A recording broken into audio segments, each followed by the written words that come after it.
Namaste, good morning, good afternoon, good evening, wherever you may be across the planet, around the world. My name is Gregg Prescott from In5D.com, and you're tuned into another Spirit Chat. Today we're focusing on World Meditation Day. So if you're unfamiliar, today is World Meditation Day. What I found interesting, though, was I did some research on World Meditation Day. We're going to take a peek at what I found. So it's generally observed as today, right? So if you do your research on World Meditation Day, that's what you'll find. And here's some examples. World Meditation Day 2020, how to meditate for beginners according to experts. And here we go. May 21st, 2020, World Meditation Day, right? So we got those two articles there. But just to make things a little bit more difficult, we have this right here. Yes, we have a frozen screen right here. That's what, come on. Anyway, the screen I'm trying to get to shows that the World Meditation Day, according to them, so quick facts, dates, World Meditation Day, right? The 31st of May will be World Meditation Day. So if that wasn't confusing enough. And last year, it did fall on this day, the 21st of May, 2019, and the year before, May 15th, 2018. But they're saying the 31st of May will be World Meditation Day. So, you know, what the heck? Why not? Let's have World Meditation Day 10 days from now again. Why not? I'm all for it. Who's going to complain about that either, right? So, okay, let's do our oracle cards. And we're going to start out with the Goddess Guidance Oracle cards. Isolt is our first one. Undying Love. It's our first card. Okay, the love you have shared is eternal, regardless of the situation.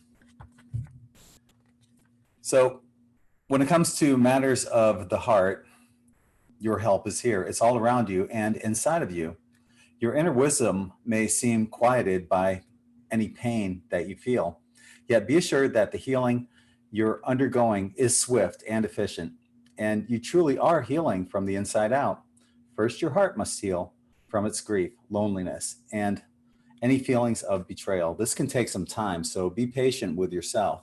Treat yourself as you would any ailing person, with caution, gentleness, and tenderness. Next, get yourself out into the world, not into a harsh fashion, but with outings to parks, forests, and such, which are essential to lightening your outlook. In other words, grounding. Nature is a great healer. That's why I'm frequently amidst the flowers and the trees. Although they may seem quiet on the outside, they're quite talkative when you breathe and simply ingest their magical tones in conversation. Spend time amongst the forest and trees, as well as the plants and animals, and you'll regain your foothold upon this planet. You'll revive your sense of spirit and your desire to tread among the living once again.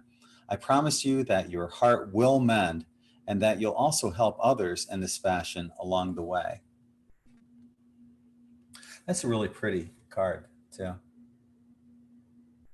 Gabby, keep your eyes on the road. Don't look at the card. Gabby's driving. So, yeah, we don't want her getting into an accident. Try this sometime, too. When you're out in nature, especially if you're, for example, by a creek or a river, you're going to hear all sorts of sounds. And a lot of these sounds we take for granted. But if you put it into perspective, like the bubbling creek, you know, the water running up and down, and making those kind of bubble sounds in a creek, the chirping of the birds, even the wind. Each one of these has a certain cadence and a pitch. It's like when you're listening to, for those of us that hear high pitched frequencies, listen to the frequencies of everything that's around you. What is the general frequency that you're hearing? It might give you a different perspective on what the message is for that particular day, because when you go out, you're not going to hear necessarily the same cadence from the river or the same tone from birds that are singing around you. So pay attention to those. Our spirit messages from John Holland is our next one. And this card tells us to find your center. Okay, it looks like Gabby stopped driving, so she can look at the picture now. So find your center. Your outside world is a reflection and a manifestation of what's going on inside you at this time. When the outside world becomes so hectic and stressful that your anxiety starts to overwhelm you, then this is an ideal moment to stop and ask, when was the last time I checked in with myself? Well, today's the day, right? With World Meditation Day, check in with yourself.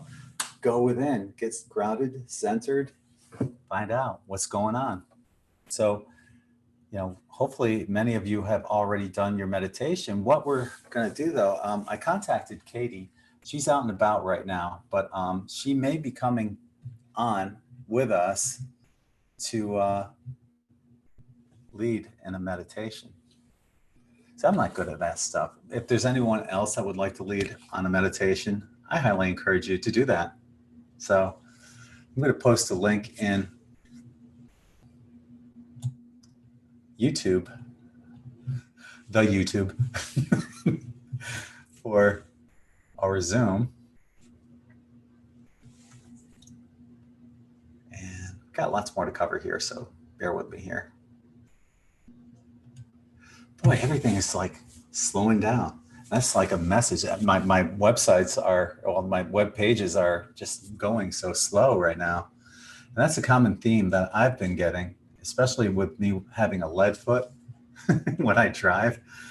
Of course, I would never drive illegally fast. But yeah, I always get this message to slow down. I'll never forget when I was living across from the main beach on Siesta Key. I was driving like 12 miles an hour. The speed limit there was 15. An old man's there telling me to slow down. I'm like, really? Jeez, I wasn't going that fast. Give me a break. But you got to look at the bigger picture and what the message is. Slow down. Look at everything that's going on around you and appreciate that. So next we have our tarot cards, and we're using the Everyday Witch by Deborah Blake, the Everyday Witch cards. And our first card is the Five of Pentacles. Interesting card, right? So you have the witch and her cat moving along, trucking through the snow. Isolation, worry, pulling away is the common theme of this card. But what's really interesting on this card is the isolation. With today being the World Meditation Day, a lot of people are meditating on their own, by themselves, isolated, in quarantine, right? Right? But we're all doing this together as well. So that's a very appropriate card for us to have. Our next card, got a common theme here too, Pentacles. All three cards are Pentacles, which is money, right? So our next card is the Ten of Pentacles, which is wealth, financial security, long-term success. Got the family together, all hanging out, chilling, right? Happy, happy, happy, joy, joy, joy. So, okay, we got the isolation starting out. Going to meditate, going to go within, find the answers. Maybe within the answers, that brings us that wealth, that financial security. And our last card, the King of Pentacles, right? So with the King, you have wealth, abundance, and you can have your cake and eat it too, right? So go within. You'll find that spiritual wealth within yourself. If nothing else, don't worry about the financial wealth, but the spiritual wealth that you find within whenever you meditate. Okay. Where are we going next? Oh, today's high pitch frequency is an F sharp. And let's go take a peek at what that means, because you're thinking, what the hell is an F sharp? Did I find it? Uh-oh, I don't know if I pulled that up yet. Oh, here it is. Okay. The F sharp, well, I can show you on the guitar. The F sharp is between the F and the G, right? So it's this one right here where my pick is, F sharp right there. So that's the heart and the throat chakra. F is the heart, G is the throat. So we're right in between. It's a cusp. It's like when you're cusping in astrology, two different signs, it's picking up both of those energies. So the F major is the heart, I love. The moon is represented by the F major. Triumph over difficulty, basically. So what do these combined mean? To speak your truth from the heart, right? So today's high pitch frequency is in the key of F sharp, showing us difficulties that we have had previously encountered are being alleviated or resolved through this love frequency. You may also find some things that had bothered you in the past no longer seem like much of an issue, although current issues may still be worked on an individual basis. So what else do we have going on? Oh, let's go here while we're out and about. All right. So I just want a quick shout out to everyone that's watching right now on YouTube, as well as joining us here on Zoom. You guys on YouTube have a link there. I'm going to post it again. These links will disappear within 24 hours. But I'd like to encourage you guys to join us on Patreon. And we have a couple new members. Jody and Ruby are our new members, our new In5D Patreon family members. So welcome aboard, Jody and Ruby. For as little as $1.11, you can help support this channel. And with that, you get your name listed on the Eternal Wall of Gratitude, as well as you get notified of videos like this, and you can comment on those videos on Patreon. For $5.55, you get all that, plus ad-free articles and the Insiders Club private chat on the first Monday or the first Wednesday of every month. And then the next tier up is $11.11. So you get all that, plus afterthoughts videos, which I need to, as I mentioned in the last one, the afterthoughts video, you'll have the access to all the archives on that. But I'm not doing the afterthoughts anymore because we're doing so many spirit chats that I just cover it the next time I'm on spirit chat. So, but we do have at that level the exclusive mid-month energy report video, and that just came out like last week or so. So check that out. Definitely, it's something that, especially if nothing else, the Insiders Club private chat, that is not televised anywhere except privately amongst us. So yeah, check that out there. Where else are we going? Oh, okay. So the next thing, yeah, new shirts in at In5D. Quantum tie-dye. Got the cotton candy out today. So these just came out today. And I did the water element, which is what I'm wearing right now. The water element ice dyes, and they came out fantastically. I have a new shirt coming on right here. This will be coming out at midnight. And this came out fantastic. This is the Balance 2 ice dye, and it's just, the colors are just magnificent on it. So that'll be released at midnight tonight. Got a bunch more that are coming out in the next few days as well. So check those out at in5d.net. Any help is greatly appreciated. As you know, we are all getting shadow banned, and that's a great way to help support this channel, and any support is greatly appreciated. I also want to say big shout out to Deborah, Carol, and Adam. Your shirts are going out tomorrow morning, so I'm really excited for you guys as well. Okay, so today is World Meditation Day, and hopefully you guys got all your meditation in. I want to talk a little about meditation right now. For example, what to do before you meditate. Here's an article on In5D.com I wrote a little while ago about what to do before you meditate, but it's very appropriate that we go over this because not a lot of people necessarily think about that. The first thing you want to do is relax by breathing in deeply through your nose, holding it briefly in your solar plexus stomach area, then slowly release your breath through your mouth. Now, some people keep it in their in through the nose and out through the nose, but this is just a protection thing, so it doesn't matter which way you do that. While doing this, you can also begin to do a relaxation exercise. Bring your chin down to your chest and then slowly lift your head all the way back. Then return your head to the upright position and slowly move your head from side to side. Return your head to the upright position, bring your chin down to your chest and begin to rotate your head clockwise, one rotation. Then reverse this process one time. Repeat this procedure several times while breathing deeply. And what you'll notice is you'll hear this popping and cracking in your neck, but it's a great way to relax your neck. You're almost ready to begin your meditation. At this point, close your eyes and ask your spirit guides and guardian angels for protection while you are meditating. They are eagerly awaiting to help you at all times and are more than happy to assist you.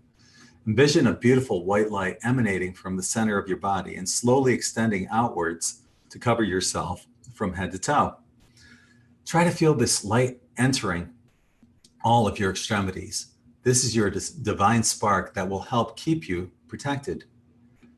You can extend this light as far as you wish.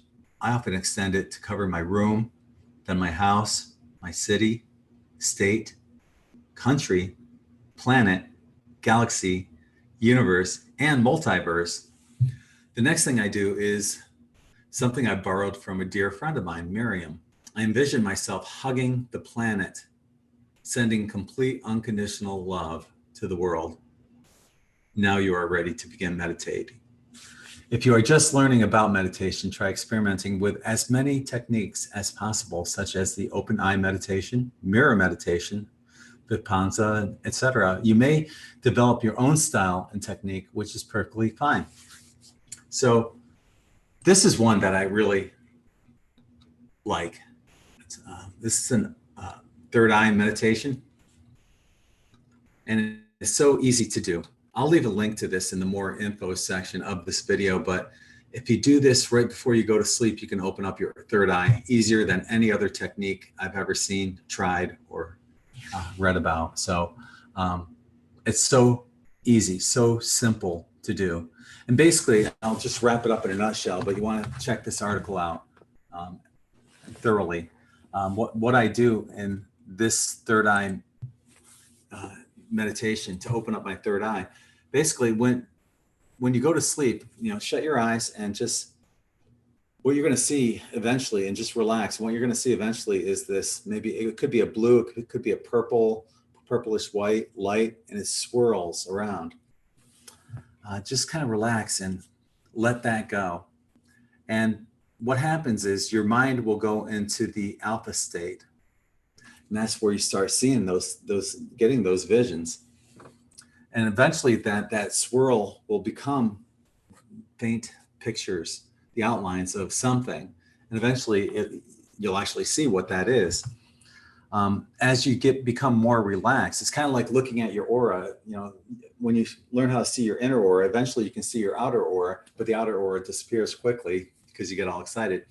It's about maintaining that calm peacefulness while your eyes are shut and seeing these images. And if you're able to do that, you'll eventually get to that point of right before you're about to go to sleep, but you're still cognizant. And that's where the magic happens. Now, I've done that meditation on the beach numerous times, and there could be thousands of people on the beach. But as far as what I'm seeing in my mind, it's just me. Everybody else is gone. So it's very powerful. I highly recommend it. I'll put a link in the more info section. All right, let's go to the next one. This next one, I wouldn't recommend for beginners. You'd better be at least an intermediate or have done meditation a lot. This is the third eye mirror meditation. And it's fascinating because what you do on this one is you light a candle and you stare at your third eye in the mirror, and you look at the mirror reflection of your third eye. And what happens on this one is you'll start to see yourself change into different aspects of yourself, past lives, whatever. It's just so many in and out, and they change like this. It just constantly goes like that. And you'll see yourself as an old woman, a young man, different races. You'll see sometimes things that may surprise you. I saw this ogre-like person staring back at me and had a huge head and little red eyes and fangs on it like that. And I messed up. This happened, I think, back around 2009, 2010, somewhere around there. I messed up and I told it, "You're not welcome here. Please leave." What I should have said is, "How can I help you?" So things we learned, it couldn't hurt me. And what if it was really some aspect of myself that was just, not a pleasant aspect? We all have them. We all have to deal with stuff like that. So what if, you got to think about that. So yeah, when you go into the alpha state, that's when, if you're interested in channeling, going back to that third eye, how to open up your third eye article, if you can just clear your mind and stop the images, what will happen at that point is you'll start to channel. So not only can you open your third eye, but you can channel at the same time. Be aware of what and whom you're channeling. Use your discernment. The last time I did it, I was channeling beings from Zeta Reticuli. They have, these beings in particular, they communicate through telepathy. And as you're thinking about the question you want to ask them, they're already answering it. And the voice itself, it was like a female and a male voice layered on each other. I could hear both voices clearly, but it was speaking in unison. And it was fascinating. So, but I decided, I didn't want to channel anyone. I'll just go directly to source. So that's my decision. But you can channel. Channeling is real. Use your discernment on who you listen to that channels and what their message is as well. Another thing I do is it's called a love bubble meditation. So as many of you guys know, I'll do my walk of gratitude on the beach. And when I walk down to the end of the beach on Crescent Beach on Siesta Key, there's a seawall there, and that's to remind me, do your gratitude right there. So I bring in my posse, creator, source, universe, spirit guides, guardian angels, friends and family on both sides of the veil, galactic neighbors and friends, higher self, and Mother Earth. And I do my Ho'oponopono, and I go, I ask for help on turning on all the codons in my DNA so I can heal myself and others in humanity's best interest, so on and so forth. I have it all written out on In5D. I can put that in a link below as well. But on my way back, I do what I call is a love bubble meditation. On this, it's a walking meditation. What I do is I envision this huge bubble of love and anyone that comes in my presence. And this bubble is much bigger than my arms. It goes out probably 100 yards, both sides of me, and in front and behind me. So anyone that comes in my presence, love energy. And when I'm walking back, I might smile and just say good morning or hello or whatever, but on the inside, I'm saying, I love you. I'm putting out that love energy to everyone. So that's a love bubble meditation that I have. And you can find that on In5D as well. Now, we have a treat because I see Katie's here. Hi, Katie. I unmuted you. Hi, how are you? I'm great. How are you doing?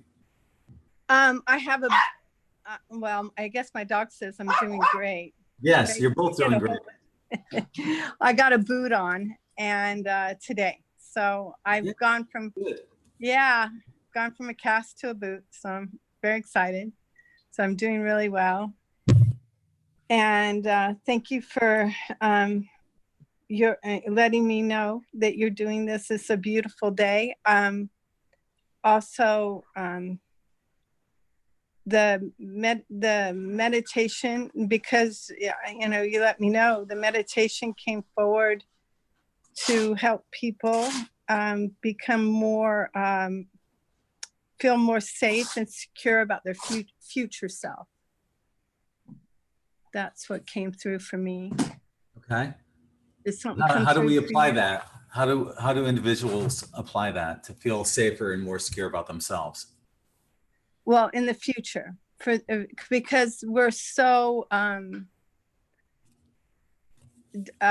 everything's gotten so scattered energetically, which is natural because things are being changed, removed, you know, and all you know, the whipping cream doesn't whip until, you know, it gets enough air in it. So the light is moving in and whipping everything up. And so what came through was that, you know, people are no matter how safe they think they feel, they still don't feel safe. So safety comes through trust, you know, asking and trusting. But what I got was, let's go see our future self. Let's go talk to our future self in a meditation on meditation day and see that we're fine. Everything's good. We're all right. We're doing well. People. Why don't people feel safe? What is it they feel not safe about? Well, the standard old patterns and conditionings are still triggers within the ego memory. And the ego is being cleaned, filtered, purged in different ways for different people, from different parts of the different galaxies and different areas. So maybe your ego is being integrated through, you know, your loving experiences, and your patterns and your conditioning has calmed down because of your experiences, are telling you and informing you in a way that says everything's okay. Right? So, but maybe another person has a completely different outlook because they are maybe overly influenced by their environment. And they don't feel safe because their environment doesn't look safe or feel safe around them. And maybe another person, because they have a nervous condition, they're just a nervous kind of person, has a hard time settling down and feeling safe. So, you know, everybody has their reasons, their ways. Some people are getting bombarded with problems from other people, you know, other people's energies are clearing around them that aren't awakened yet. And everything's popping up around them and popping off at them and around them and giving them a hard time. I'm sure we've all been hearing people saying that. So, and I think another thing is just, how do you go outside and not have it apparent that everybody's kind of freaked out, you know, around you? That not everybody, but a huge majority of people are freaked out around you. So this was today's one of today's tarot cards, the Five of Pentacles. So that talks about isolation, worry, pulling away, you know. So there is a lot of concern, I'm sure, by a lot of people about the chaos that's going on around us right now. And what do we do? What is our next move? Instead of learning how to surrender and just say, fuck it, I'm just going to fall back and let, creator, source, universe catch me as I fall backwards. Yeah. And I think surrendering is essential, just like acknowledgement is essential. And I feel it should be like a daily practice. It's a, constant practice. But, we also have the element of getting through our day, and that the surrender, at least for me, it'll create visuals and things will come up. Sometimes not. Sometimes I just surrender, fall asleep. So, it's always a little different. But I think as a very visual person, I'm seeing people, if they can look into their third eye and see themselves safe, see themselves prospering, see themselves feeling good, see themselves interacting with others in a joyful way, that it's just another signpost for them, another security blanket, or however you want to view it. There's so many levels in the psyche, because the ego is so old.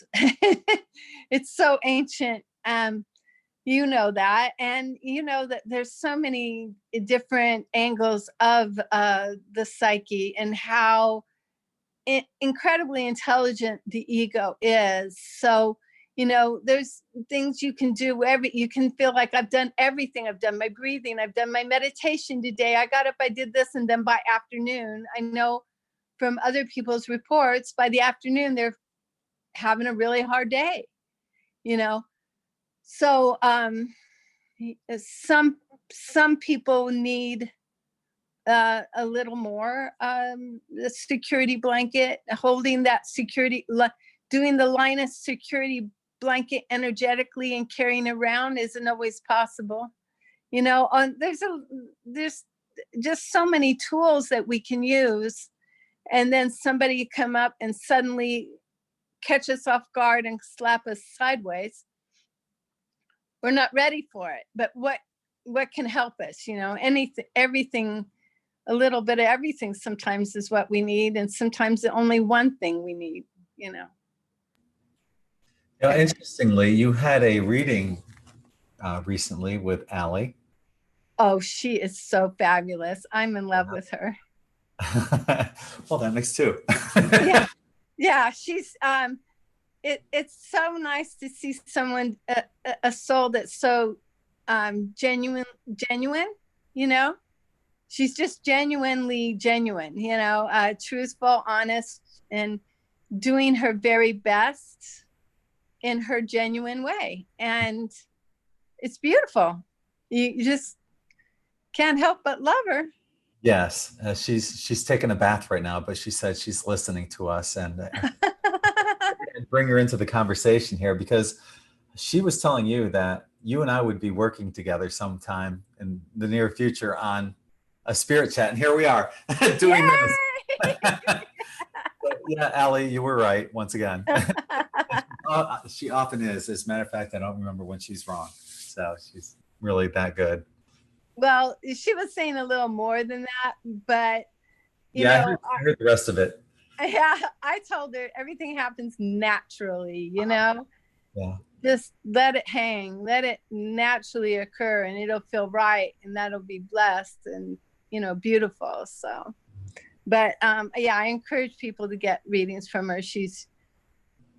It's not about her, it's about being of service, and she's sweet, beautiful, and kind, truthful, and honest. So, and I had my husband mainly had a session with Jill Page that works with Allison. Yes. Today, for the second time, to have closure. She's an excellent medium. Excellent. So it's been a cool week. Yeah, I'm posting Allie's website in the YouTube chat room right now. So I told her, you know what, this is just the tip of the iceberg because she's going to be booked months in advance. She's that good.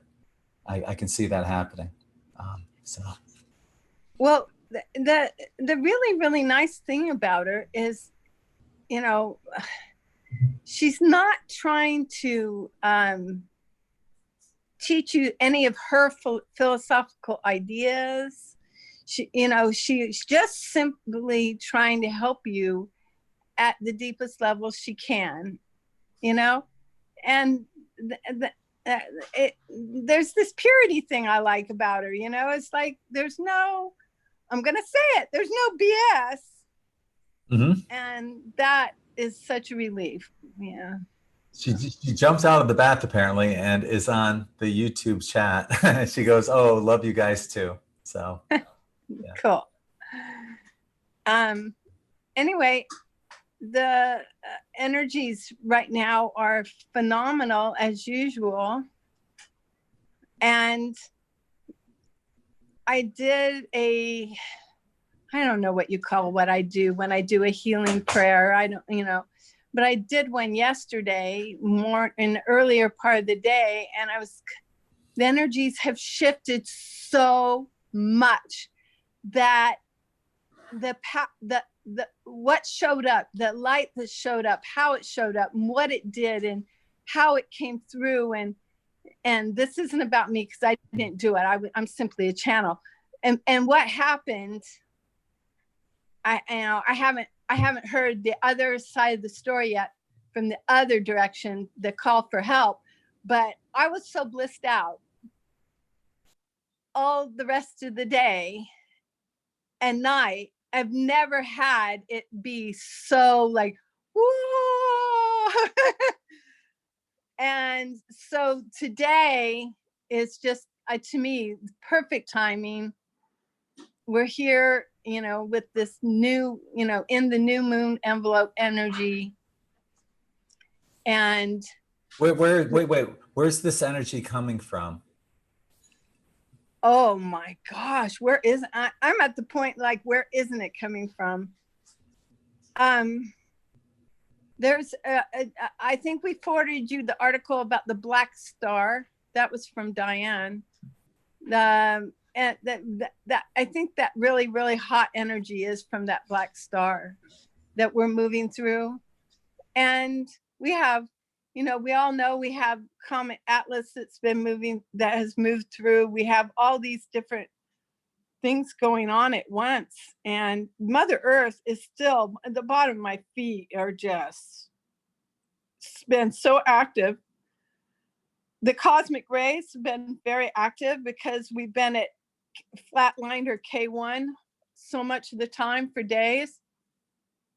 The Schumann has been extremely busy because that's being grounded in, and we're all grounding a lot of energy. The trees, everything's grounding all this energy, and especially those crystalline mountains. So I can't think of where isn't it coming from at this point.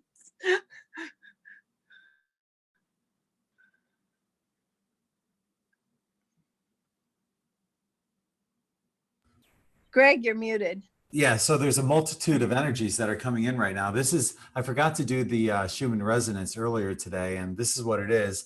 The amplitude chart peaked out at 50, and we saw another spike right here. According to Wages World, he said that there's been, I think he said 14 days in a row that we've had these spikes at the same time, which is really interesting. So just for those who are following the Schumann resonance, this is what it looks like, and this is where it's at right now. So yeah, another spike in the general area, so it's interesting to watch it play out. Lots of energy coming in. It's interesting to feel it play out. Yeah. Real quickly, just a quick shout out to Maria on YouTube. Thank you for the super chat. And she said, "You are the love and you are so loved." Beautiful, beautiful message. So continue. Thank you, Maria. Yes, Maria, he is a love. He's so patient with all of us and peaceful and kind and open-hearted. Thank you, Greg. And yeah, you asked me where the energy is coming from at this point. I don't have that level of discernment because I feel like it's coming from everywhere. I'm so amazed. And then, of course, when you make the call, it's really incredible. So is there a meditation that you would like to lead us on today? Yeah, like I said, I thought it would feel really good to everyone, and maybe we could expand it a little bit, but feeling safe by going and talking to our future self, but the first thing we need to look at before I start is look around you and feel into you and see that right now, right here, you are safe. You have your needs met, or you wouldn't be able to be here. You have what you have your needs met. And the more you bathe in light and give yourself light baths, or some people call them eggshell hugs, or light hugs. The more you do that, the more you call that light into yourself and into your environment and into your life, the more you're going to feel grounded and safe here.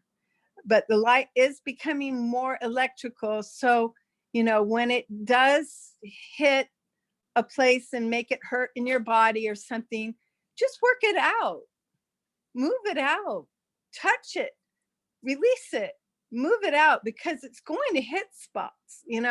I look at different people's chats, and some people have lately gotten a lot in their throat chakra, in their jaws, and it hurts. They're complaining, different parts of their body, different groups of people are feeling, stuck or pain. Isn't that part of the upgrade process though sometimes? Yes. Yeah. Absolutely. That's why I'm saying just work it out, release it, do whatever you can, but know that as you work it out, it's working out. It's going away, So, are you ready for me to start, Greg? Yeah, anytime you're ready. Okay, We're ready. I'll start. Yeah, thank you. I'll Awesome. start. Yeah. I'm Sounds going to put on a microphone. I'm going to pray that I have a new microphone. I'm going to pray that this works well, so that it's all clear and I don't raise my voice in a funny way or anything. I can stay really calm so people can really enjoy the meditation. It sounds great the way right now, honestly. Okay, I'll leave it alone then. Why put a spoiler in it? Everything sounds great. Yeah. Oh, okay. I won't put a spoiler in it then. Let's all relax and take the beautiful, beautiful deep breath. Take the breath in the way you feel the best about. Holding it, knowing it, feeling into your body. Because we know when we feel into our bodies, we're grounded in our bodies. Asking yourself to be completely available and present. Asking yourself to be here, right now, in your beautiful body, in your beautiful space, your energy field. And taking another deep breath, owning your energy field, feeling into that energy field. It's incredible. And if you think, I can't feel my energy, take some time. Take a moment. Allow yourself to feel yourself. Maybe your heartbeat, maybe your throat chakra, maybe your third eye vision, a beautiful, beautiful space in your temple that you love, that beautiful, beautiful temple of yours. Hearing the angels singing. Today they're rejoicing. They're rejoicing because you're here. They truly are. You're truly loved. And now let's think about that heart chakra, that beautiful, beautiful heart of yours and your high heart, and what an incredible role it plays in your life. And how that heart chakra can answer a question up to 60 times faster than your mind. But to do that, we have to trust. We have to feel safe within ourselves. And once we feel safe within ourselves, we feel safe when we're moving around others in other environments, other energy fields. Breathing in, breathing out, that beautiful, beautiful body, that beautiful feeling. And many of the people that we hear talk about these things call this power, our energy. I call it love. I call it unconditional love because there is no separation from you and the Creator. There is no separation from you and the Holy Spirit. There is no separation from you and the light. You are a beautiful, beautiful being of light. And now let's take this to Gaia. And let's take this down to her crystalline, beautiful crystalline parts of her earth. It's not quite at the core, it's above the core. And she's been beaming more light at us, more and more light. Her crystalline core is quite vibrant, vibrating, as you can see. And she invites us to feel safe here on earth, to feel this beautiful light that she wants to share with us always. In the realm of unconditional love, it's infinite. And we bring that energy back up with us, knowing we are interconnected. We are of the dust, so we are interconnected. There is no separation. Coming back up into our third eye. And I know there's a few people out there that have trouble envisioning with their third eye. So if you do, I just suggest that you think of one of your very, very favorite things. It could be a waterfall or a stream or a pond, or it could be a mountain or beautiful flowers or roses, whatever it is for you. That you do not stress yourself during meditation trying to visualize things. So I invite you to come up into your third eye and see yourself in your third eye. You're very small. You're witnessing yourself. You're seeing yourself here, right now.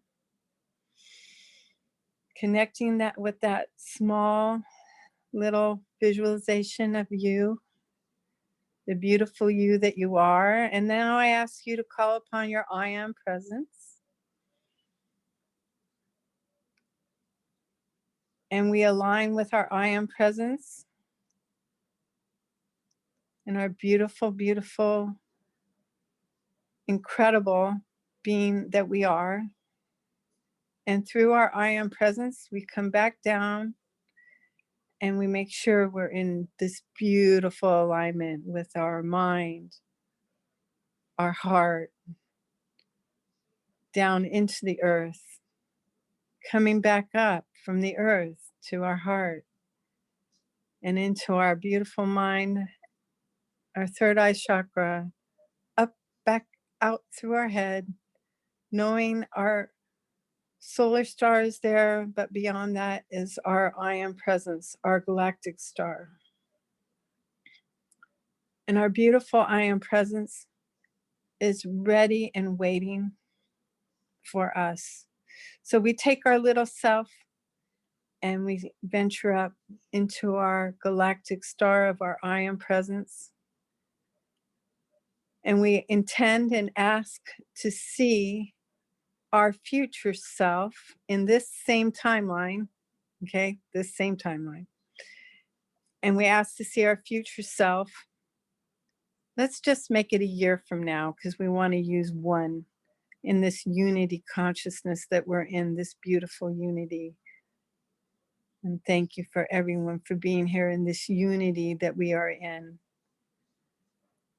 And in 1 year, ask yourself to show yourself around your environment. Take a few moments to come down into that presence of 1 year from now and look around and see that you have your needs met. See that life has changed. It always changes, and now especially change is commonplace, a daily thing at times. Looking around, seeing, oh, I have this is where I live. This is where I am. Feel into the body that you have put there in 1 year. Feel that body like you felt your body before. Feel into that little body that's looking around, checking things out, seeing your pet, your dog, your family members, the beautiful skies, looking all around. And some of this will download now, and you'll remember more later. More will come to your third eye, more will come to your mind later, or you'll get some aha. Oh, that's what's going to happen. Okay. And just allow that. Allow those downloads now to come into place the best you can. Don't worry, they will be there. They might show up at an odd moment when you're taking a shower or having a bath or walking the dog. Now we want to bring our little self back, our visitor self back, our witness self back, coming back up through our I am presence, coming back down into our alignment with ourself and back down into our third eye. And we thank ourselves for retrieving information that we feel is good for us, for our best and highest good. And thank you for that. And we ask our little selves to relax, our witness self to relax and be here now. And we thank you. And anytime you feel uncomfortable or unsafe or confused, remember by just going in and feeling your energy in your body, going in and feeling any kind of electrical pulse, because that's the light that you're made of, any kind of heartbeat or pulse or even goosebumps. What else can you feel? I feel so much electricity. Oh my goodness. So anything like that, or you feel that whether you're hungry or not, or you know, your muscles doing isometrics, feeling into your body that way. That grounds you into your body, which grounds you to Gaia, which grounds you to feeling more, feeling safer. So we're grounding all our downloads now from our visit, and we're grounding them, and they'll work out in our system, allowing them to show up, allowing them to give us messages. Beautiful. Let's take a few deep breaths and enjoy this feeling in our bodies, this feeling of beautiful safety, comfort, love.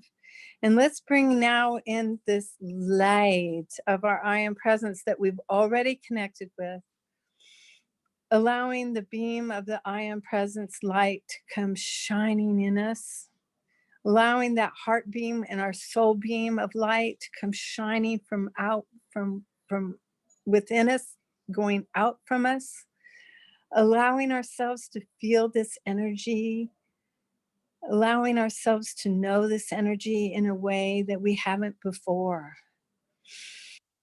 Breathe into it, feel into it, see into it. Allow the changes of color in your third eye. Maybe you went from bright yellow to violet, azure blue, beautiful, beautiful colors. I'm seeing oranges and reds,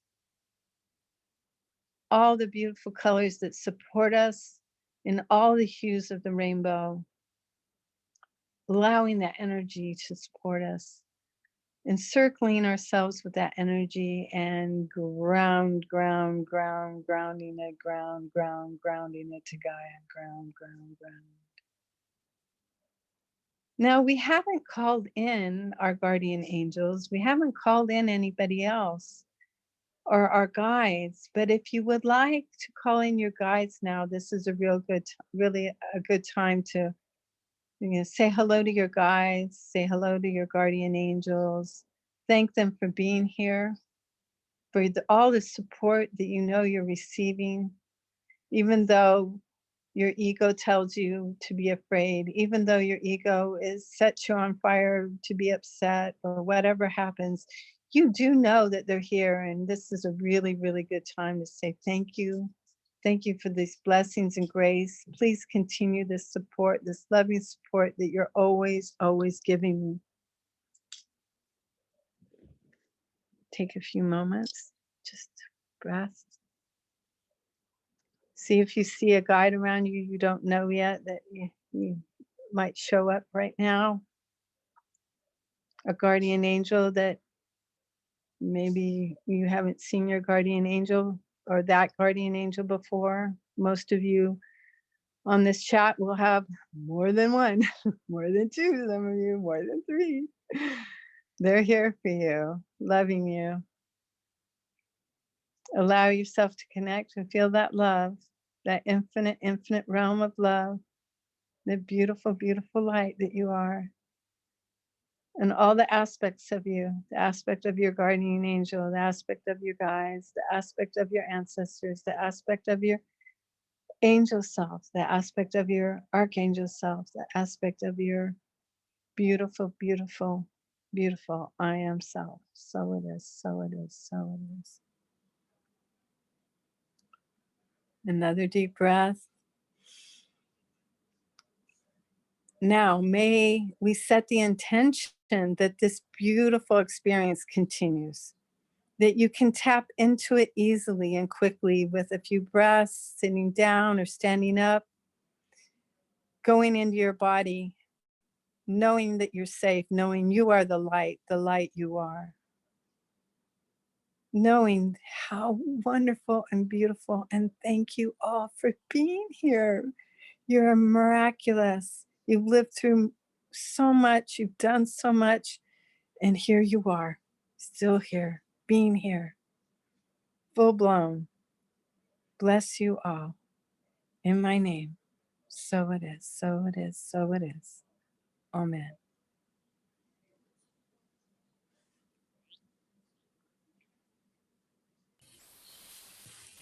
I lost it. I didn't even know I was pointing the phone up to the ceiling. Well, we got the top of your head. That was cool. That was beautiful. Thank you. Oh, thank you. I got a lot of activity on my crown during that. So, downloads or whatever was going on. I also, what came to my mind as well was, the mission that Allie and I have together, which is much more than just a twin flame mission. It's goes well beyond that. So, looking forward to, her and I working together and doing whatever it is that we need to do. That's some beautiful light there you two got going on. Mm-hmm. Yeah. Beautiful. Quick shout out real quick. No, thank you. Quick shout out to Be Growing Green. Thank you for the super chat. And the message they're sending is sending unconditional love and gratitude. Your service to the world is much appreciated. Thank you, Gregg. Thank you. And thank you, Katie, for. Thank you. I can't tell you how great and wonderful and incredible it makes me feel to connect with everyone. And just to have the opportunity is, I'm blessed. Thank you. Love you all. I'm going to unmute the rest of the room. Right on. What did you guys feel? How do you feel, and what did you feel during that meditation? I feel good, great. Here outside my house, leaning on a tree, the big energy. Yep, it was great. Great place to be meditating, next to a tree. Yep. Yeah. Yep. A lot of wind, a lot of colors. I saw a lot of colors. Mm-hmm. And feel great. Feel really, really high vibration.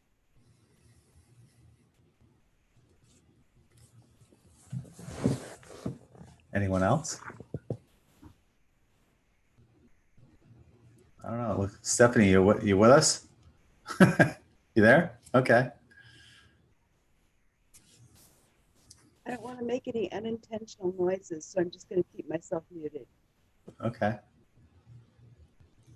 All right.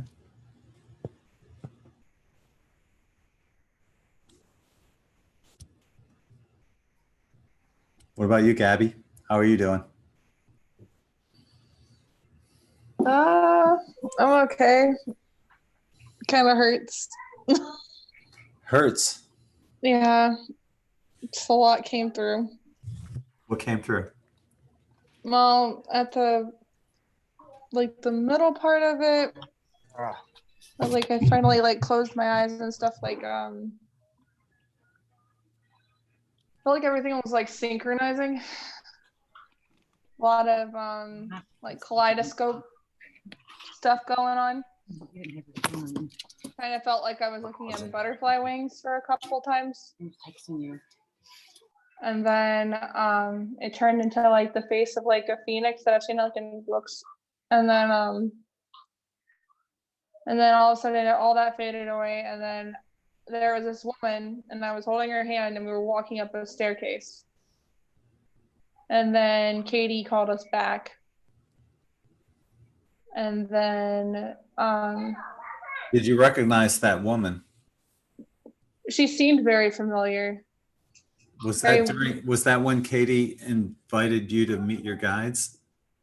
A little before that. Okay. Okay, I'll fix it. Go over there. I'll be right there. How about you go ask Daddy? I think Daddy is not doing anything right now. Go ahead. But it was a little bit before that. Mm-hmm. And So then you're walking up this staircase, right? Mm-hmm. Lots of yellows and oranges, the colors. Yeah. I kind of felt nauseous before this whole thing started, so kind of made sense. Somebody was going to come say hi. Mm-hmm.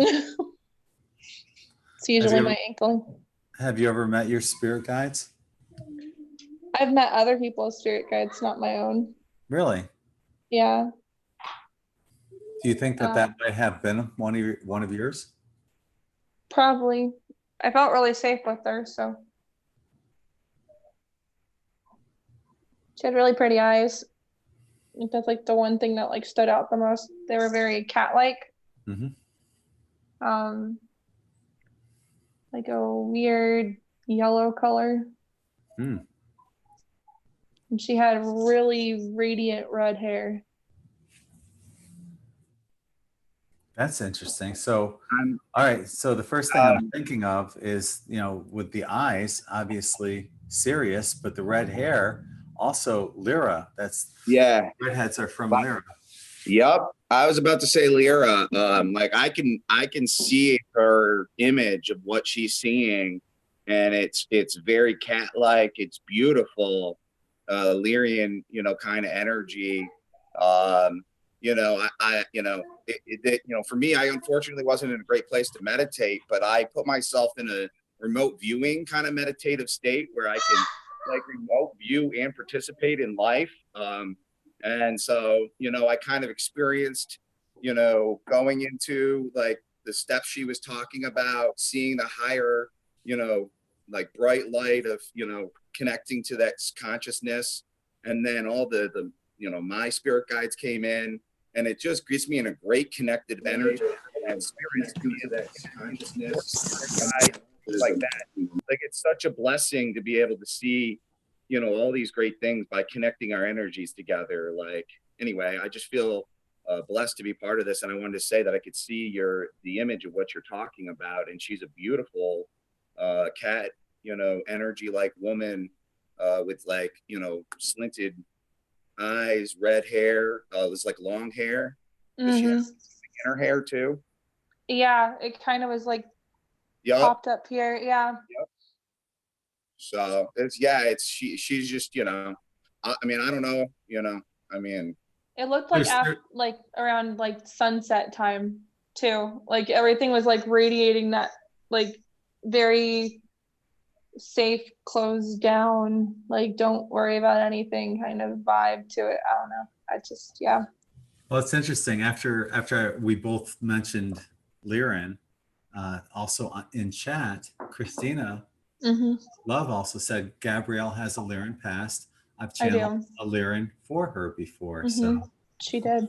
So we all picked up on that. Yeah. Yeah.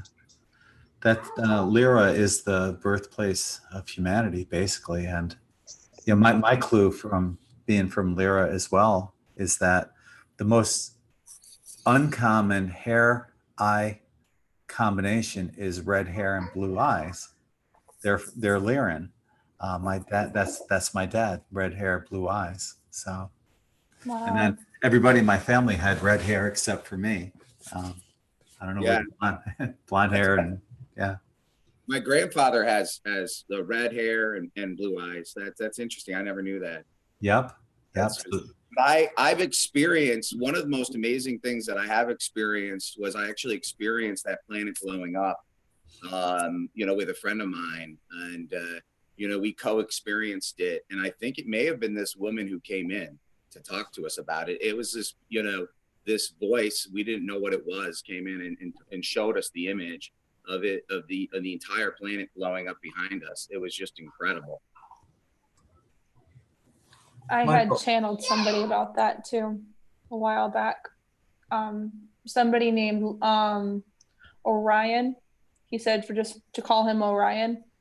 And he had went through like a record book he had of back then, and literally he showed me like people running away, screaming. I could feel the screaming through the whole thing. It was a nightmare. I was literally in my body went into total shock, and my husband thought I was having another panic attack from like when we first started dating. This happened like, I want to say like almost 2 years ago. Yeah, my buddy went into a panic attack, you know, but I actually felt it. He actually was in space, and he literally froze in space, and he watched the planet die with his body dying. And like, I had to like, you know, my experience of it, I had to remind him about that unfailing love concept, that there's beauty in that. All of it was beautiful if he just felt the beauty around him of being in space, and all the beauty and love that was there to support all the chaos, but just couldn't stop the action. And so, you know, but yes, it was devastating. And that's part of the problems of like, you know, our consciousness today is reliving all those times we failed, you know, and letting go of our own egos that we tried to get there and say, this is the time we're doing it all together. You know, we don't need to have that ego step in the way. We tried our hardest then. Nothing we could have ever done would have stopped the, you know, the timelines that we participated in. Yeah, absolutely. So with this World Meditation Day, Michael, you did a meditation on here, and I was trying to figure out what episode that was so I could upload it to the In5D channel. Do you remember how long ago that was and what episode we were talking about? I think it was Human Residence. That was the blast that we had of 140. I don't know. I can send it to you. You know, that's yeah. I actually have been posting it on my LinkedIn and stuff and sharing the crud out of it. You know, it was at 111, which, you know, 11's a magical number to me, and it ends at 122, that whole meditation. So it was like perfectly like 11-minute meditation. So yeah, I just and that was, I've been trying to use that myself. It's been powerful. Yes. But you know, I don't know. I think that there's a lot. I mean, I'm personally just getting into all this. I'm not, you know, I'm all learning and growing and, you know, understanding to untrust myself. And like, you know, like I've been having crazy experiences talking to animals lately. Like what? Give us an example. Oh my God. So me and my son and I went down a park and there was, it was in the woods and there was the geese and there was birds. It was a nice, very like bird park. So there was birds everywhere, right? And we're in there. You can see the geese eating all over. There's probably 12 geese and, you know, other birds. There was talking. And, you know, my son the other day was like, I can talk to the animals. And he did it when he was playing.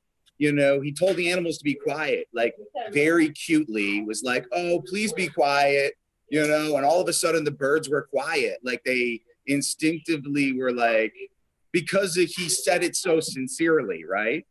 And so, of course, he's out talking in the background. We got the kids running around, but so either way, he goes, you know, I could talk to the animals, and he goes, be quiet to the birds, and I go, no, don't tell the birds to be quiet. Tell them to sing for us. So I got in a meditative, you know, position myself, and like, you know, internally told the animals, you know, in my, you know, internal God voice to, you know, please sing a song for us. You know, we appreciate it. And then I felt the energy burst of that going out. And then the birds started singing and it was absolutely beautiful. And my son was like, oh, you know, nothing's happening, you know, jokes around and runs down the way, right? And the geese step out and start singing in his way to run down the lane, right? To stop him from running down the lane, to show him like, you know, maybe you should pay attention to what's going on, right? And then they like, you know, drive him back to me, like they were like sending him back to the, you know, his dad kind of thing. And it was like an incredible, like magical experience of interacting with the animals around me, until the point where like my son's fear energy got caught onto me and I got scared because I was like, I've never been this close to a geese that's like had this type of experience with animals that was so intimate that like it was almost unreal. But then I was like, I've been thinking about it. I'm like, how many people know they've been died from a geese attack? Like maybe I should have just like been cool, and like maybe I could have had even a more crazy experience talking to them and like having that druid like experience of experiencing the animals, you know, in a you know, in a conversation at a you know, obviously at a non-verbal level through telepathy. So, you know, but it's been crazy. I've been like, since our mass meditation, then we had global meditation, I felt the energies of the planet go into fifth dimension, and it's just powerful. Like, I think we're already living in the bliss that we're all about to create. We just have to know and like be confident in our own uniqueness, right? And then start treating each other with that love and kindness we were talking about. But apparently I'm getting called by, you know, by the blessed child. So I'll talk to you guys in a minute. I'm going to mute myself. All right, brother. Well, that was interesting. He said that he felt that the energies of the planet have gone into the fifth dimension. So maybe it's just a matter of bringing those energies to us at this point in time. So I'm just curious if anyone, you know, through their meditation has channeled any beings. Do you get into a meditative state when you do that? Gabby, you're shaking your head. Go on.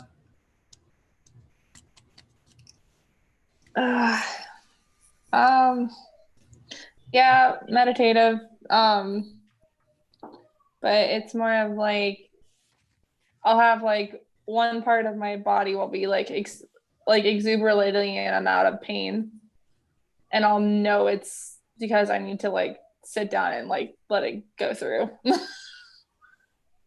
Like, yeah, this afternoon my knee was spazzing out like crazy, and I sat down to like let it rest a little bit, and all of a sudden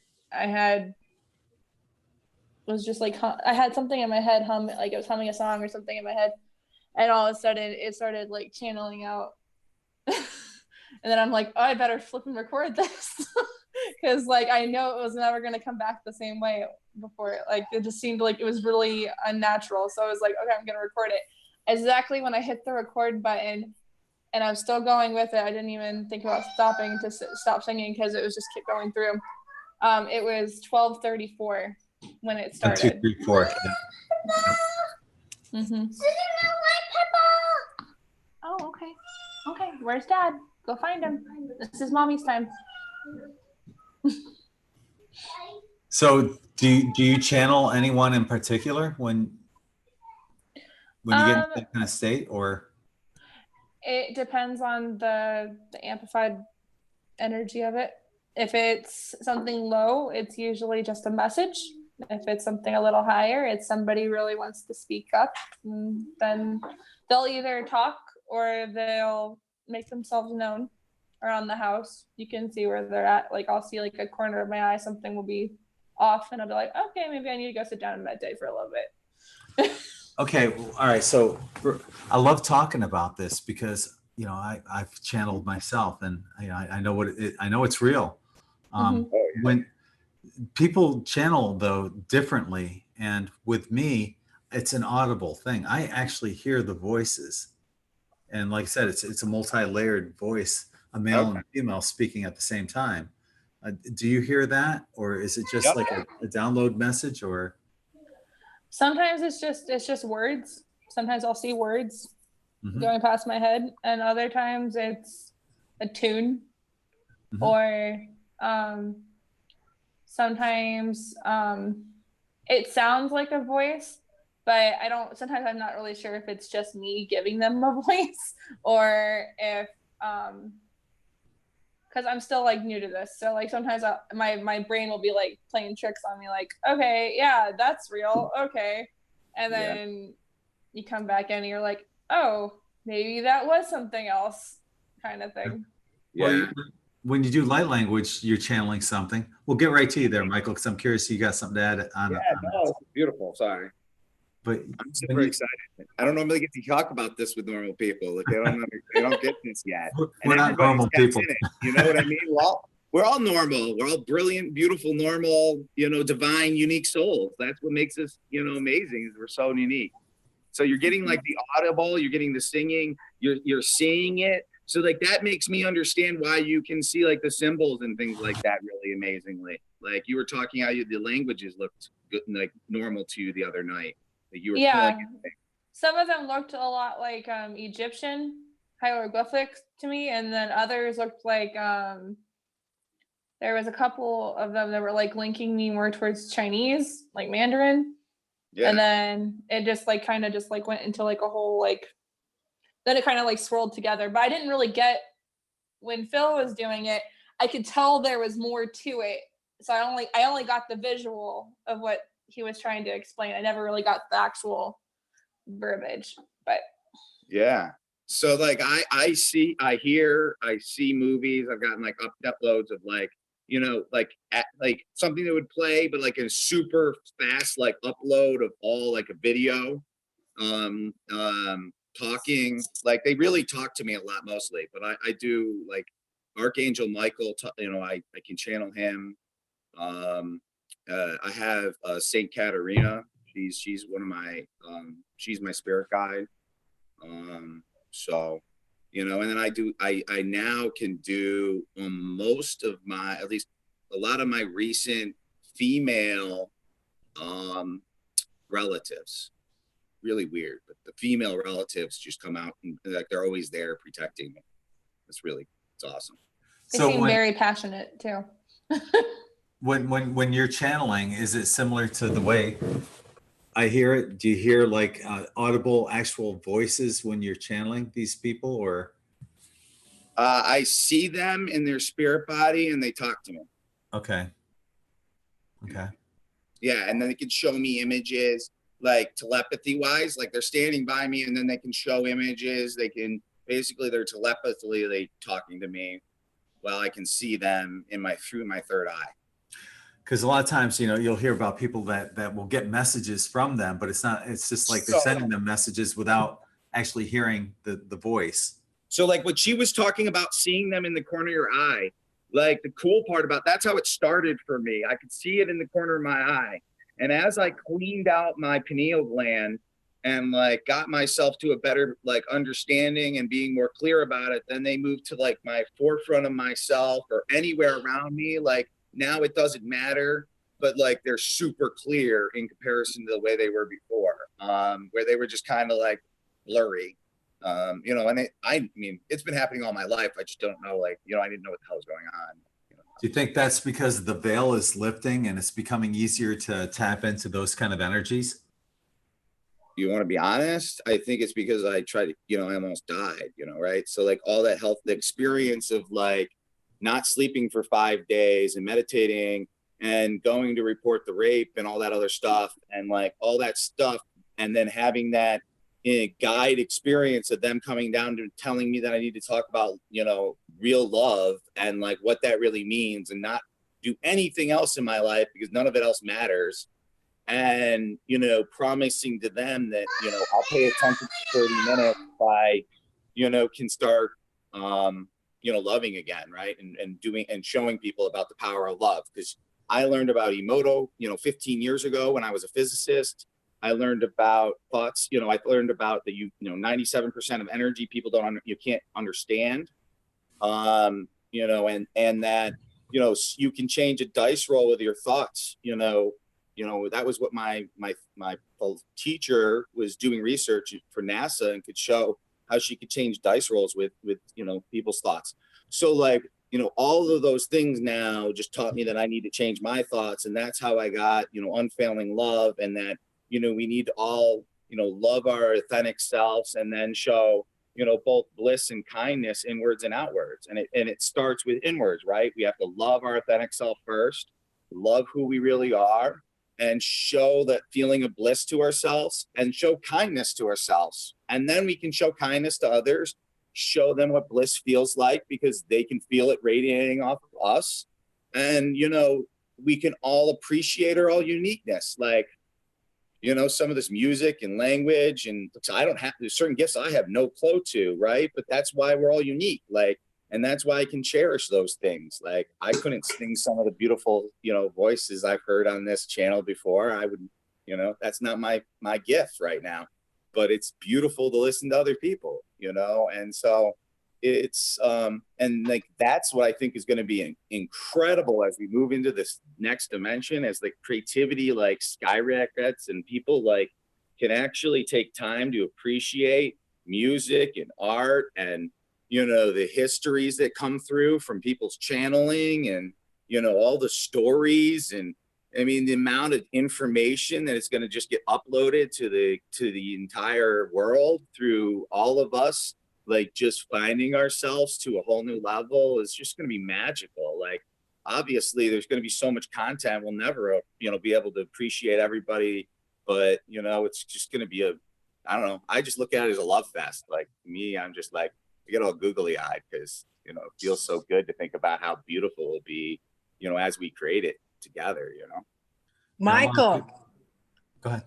Michael, I want to ask you, Archangel Michael's energy is different for different people, but when he comes in, he can come in really, really, really strong. How do you perceive his energy? Oh, well, like I see him. So like when he flew in the first time, when I really first time I met it, you know, was like he came in. I mean, obviously he's been around, you know, I mean, like I'm sure he's been around the whole time, right? But when he first came in with my twin flame was upgrading me to, I don't know, Reiki 2 or whatever. I was on the table getting Reiki and he came flying in and I saw him for the first time and he just took my breath away. Like I was like, oh my God, how beautiful you are. And my girlfriend was there and she's like, oh, thank you. And I'm like, no, like I couldn't tell her, but it was Archangel Michael. So I had to tell her afterwards. That's when I started channeling Archangel Michael that gave her a message, you know, and it was just phenomenal. But since then I've seen him because like my soul body was being really egotistical and was like, yeah, you know, I'm as big as a, you know, an angel, you know, I'm as big as Archangel Michael. And then freak Archangel Michael came in and was like, stood right next to my other body and was like, look at how much bigger I am, and came into the whole room with his wings. It was like, they were playing games to each other. It was like it wasn't like a mean thing. They were just like, it was like siblings bickering, like, you know, like making fun of me because of my ego being so silly that like I could be as big as an angel. There's no way you're an angel like I am, but you know, you are blessed, you know, you are a divine soul, but you know, it was hilarious. So like, you know, he comes in so many different ways. He's really funny with me for some reason. Really hilarious. Cause I don't know, it's just because he knows he gets my attention, I guess. Cause like, I don't know. It's funny. Yeah, I remember the first time he swooped in, and it took me a long time to realize he was actually, I was doing a healing, and I was doing some holographic memory release and channeled healing, and I thought that he came in for a different reason. Later, I discovered and realized, oh no, he came in to protect me. This person had a couple personalities, and I didn't realize it. And but when he swooped in, that the blue was, you know, like the whole room with this huge flash of blue, and it was really, really powerful. And but since then it's been different. So I was wondering what your perceptions were. So you're frozen. A lot. Go ahead. He froze up. That's okay. There are a lot of excuse me, incarnated angels here on this planet, and you know, you think of when you think of angels, yeah, they can get quite large. Several, you know, 12, 15-foot angels, you know, within these little bodies that we have. That angel archetype is still within them, and there are a lot of angels here right now.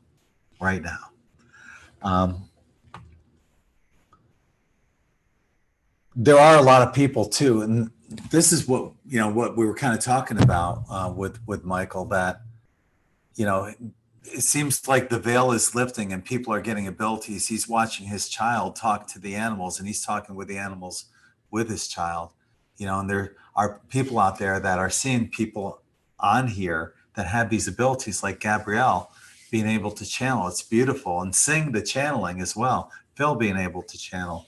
Jen writing down light language. You know, everyone's got these abilities, and they're beautiful. And, you know, and there's people that are looking and watching this that are saying, well, I don't have any abilities. Where are mine? Yeah, you do. We all have abilities. You just got to figure out what your abilities are.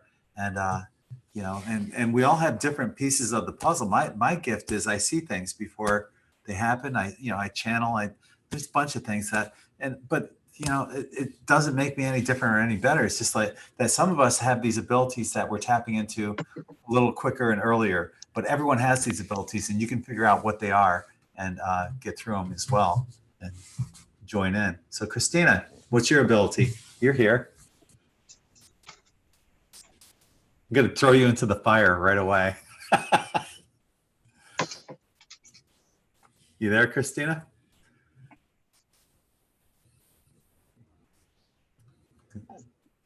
Come on. Can you hear me? Yeah. Oh, hello. Okay. So you and Carol were talking in the chat room, and Carol says she can't come on right now, and she has a lot of wonderful stories. But you guys were both talking about some cool stuff. Yeah, me and Gabby are very similar.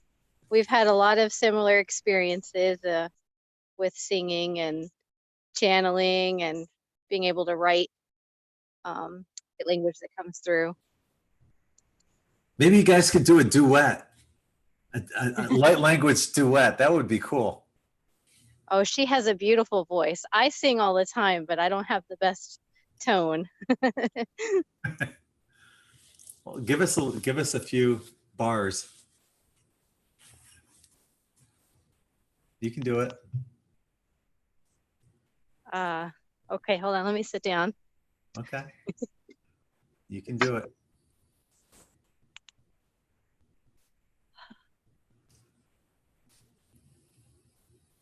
Odezra, Dezra, Hatezra, Hehonevra, Haedanaya, Jotavra, Hanamira. There you go. That was awesome. Good job. Ian. Look Thank at you. you. We're all watching you grow on In5D Spirit Chat. You came all Coming the out of way. my shell. Yeah, you were at one time saying, no, no, no, I'm not going to come on here. Just chatting in the YouTube chat room. And now here you are singing on In5D Spirit Chat. How cool is that? And pretty soon, you and Gabby and Ryan and Jenny, with the help of Allie, you guys will be doing tarot card readings. Wow. Oh, yeah. Yep, we will. Our energies are all amplifying off of each other. Yeah. Yeah. Christina, you did really well the other night. You was picking cards out for everybody I was reading for. Oh, thank Hi, you. Stephanie. I'm definitely practicing. Yeah. No, it's good. That's the way to go, isn't it? It's practice. We got to make an arrangement. Maybe we should pick a night now that we have you guys right here, right now. Gabby, Ryan, Jenny, Christina, and Allie. When could we do this? Actually, we got to work around Allie's schedule because she's like booked. You know, who knows? She doesn't have a lot of free time. So when would you want to do this to help everyone do those readings, free readings here on In5D Spirit Chat, Allie? I can do Monday night. Monday night. Are you guys good with that? Look at the look on Gabby. You can do it. You can do it. Have confidence. Allie's here to help. Oh God. Yeah, sure. We can do it. Yeah. Do it. All right. Good. Christina? Monday's good. All right. Ryan? Jenny? What year? You can do it. Monday. What do you think? You want to give it a shot? Allie will be here to help you. We'll see. Yeah, I will. All right.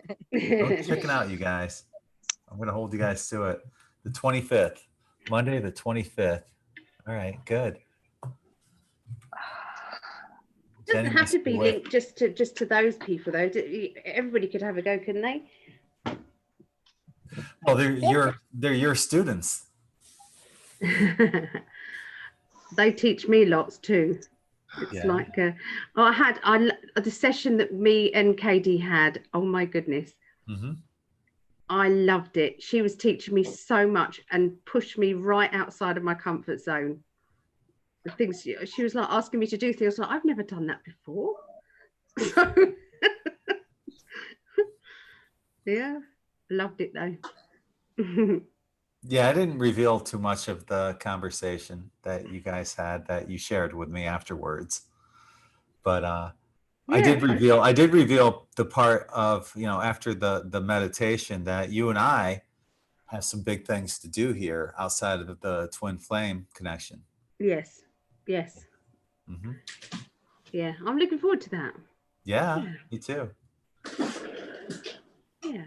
Yeah, if we can ever get around being workaholics and finally start focusing on that. I know. Yeah. No, it's good. Yeah. So Ellie, what about you? Channeling and stuff like that. When you channel, you get messages when you're giving readings.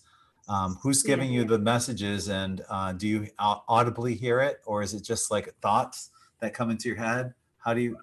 What happens when you get those kind of messages?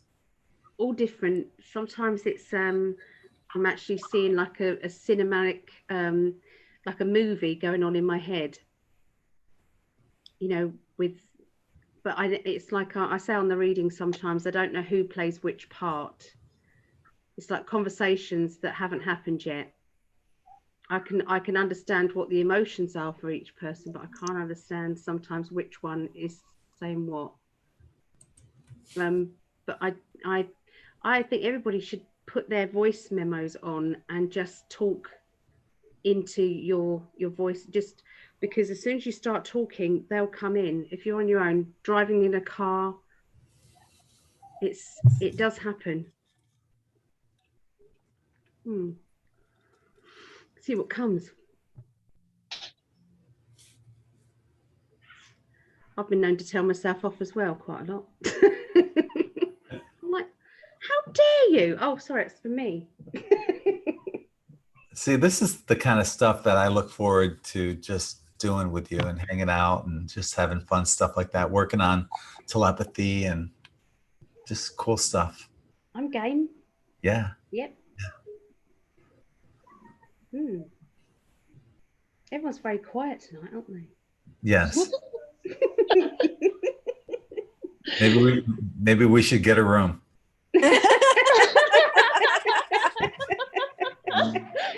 It's just nice to kind of just hear your guys' energy sometimes. We don't have to really have to talk much. It's just like it amplifies off the screen. So it's beautiful. Thank you. It's not sickly yet then. No. Nobody needs to get a room. Nobody needs to go buy them a drink and walk out of the room. There's none of that. It's just, it's nice. So you guys are all just voyeurs on our conversation then, right? No, not quite, because you're talking about all our favorite subjects. So how could that? That's Yeah, right. how can that affect any of that? Yeah, totally talking about what we love to talk about. So we're all for it. Speaking of which, all right, Katie, I haven't asked you. What about you? When you channel, do you get that audible? Do you actually hear the voices? Do you get messages? Is it like a hologram? What happens when you channel? Sometimes I get a download. Like I was on the exercise machine before I hurt my ankle. I was on my exercise machine and I was kind of drifting. And then all of a sudden I see, like a picture of the future. I got a 4-year picture and then I got another, picture after that. So I get pictures sometimes with the download. Sometimes I'm just talking and really relaxed and I hear myself, because I try to be the witness as much as I can. I hear myself and I go, oh, I'm channeling. Oh, and I don't recognize it until I hear it. So there's no specific pictures in my third eye or anything, or seeing anyone around or anything like that. And then over the years, because it's been going on for a long time, over the years, I've just learned to trust myself, to allow this chakra, our beautiful throat chakra, to be the genius that it is and let it flow. And sometimes I don't like what I hear necessarily because it's not always easy, because over the years we've had a lot of lessons to learn. We've had a lot going on for ourselves and humanity, and I have to work through it. But the throat chakra, when you allow the flow, is so genius. It's so amazing. Yeah. So that's where I'm at with it. Today's high-pitched frequency, you weren't here for that, but the high-pitched frequency is an F sharp, which is a cusp between the F and the G, the F being the heart chakra, the G being the throat chakra. So the message is speak your truth from the heart. Oh, yeah.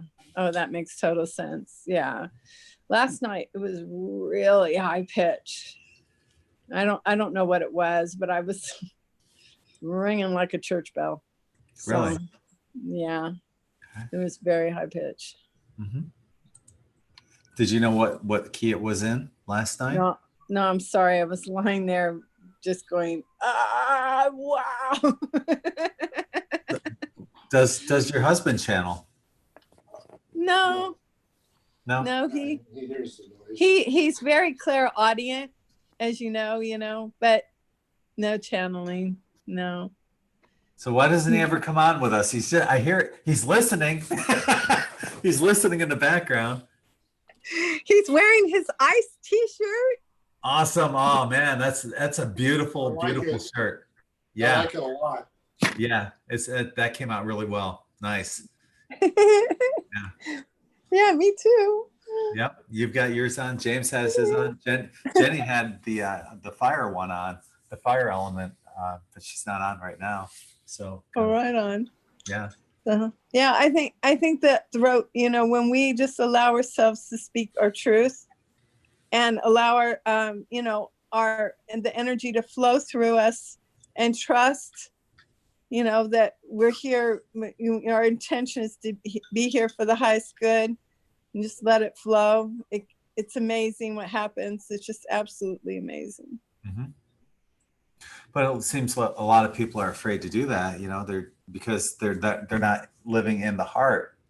They're pretty much in the head and worried about everything else that's going on around them.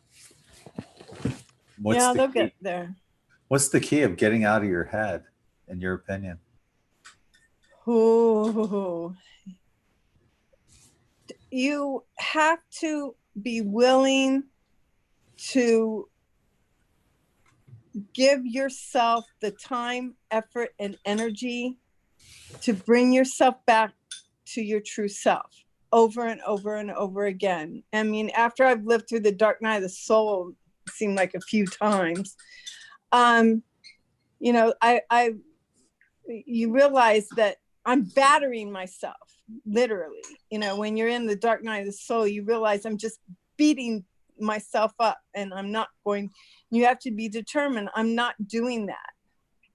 And your determination, you have to really stick with it and bring yourself back and bring yourself back. And we know that experience from, let's say, someone gives us a hard time. They yell at us or carry on, and it's your fault, and all this, all the triggers that they unleash at us, right? And we get upset. This is an excellent example. We get upset, and then we are out of our heart. We're angry, we're upset. So then we take ourselves back to our heart. We can give their energy back to them.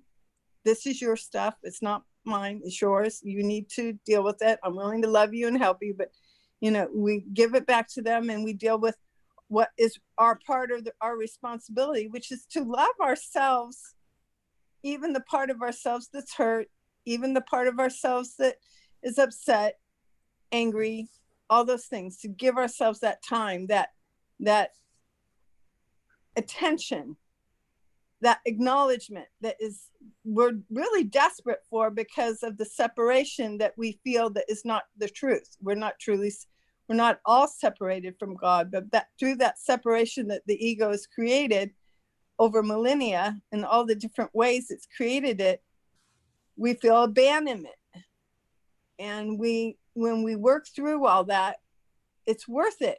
It takes time, effort, energy, and attention, but it's worth it. Yeah. Easier said than done, though, to love yourself, especially when you have all this, the world is upon you, and you think that everything that you see is real, and you watch these bullshit commercials on TV, and everyone's looking perfect and beautiful, and you're thinking, oh man, I look in the mirror and I see myself as this, lump of whatever.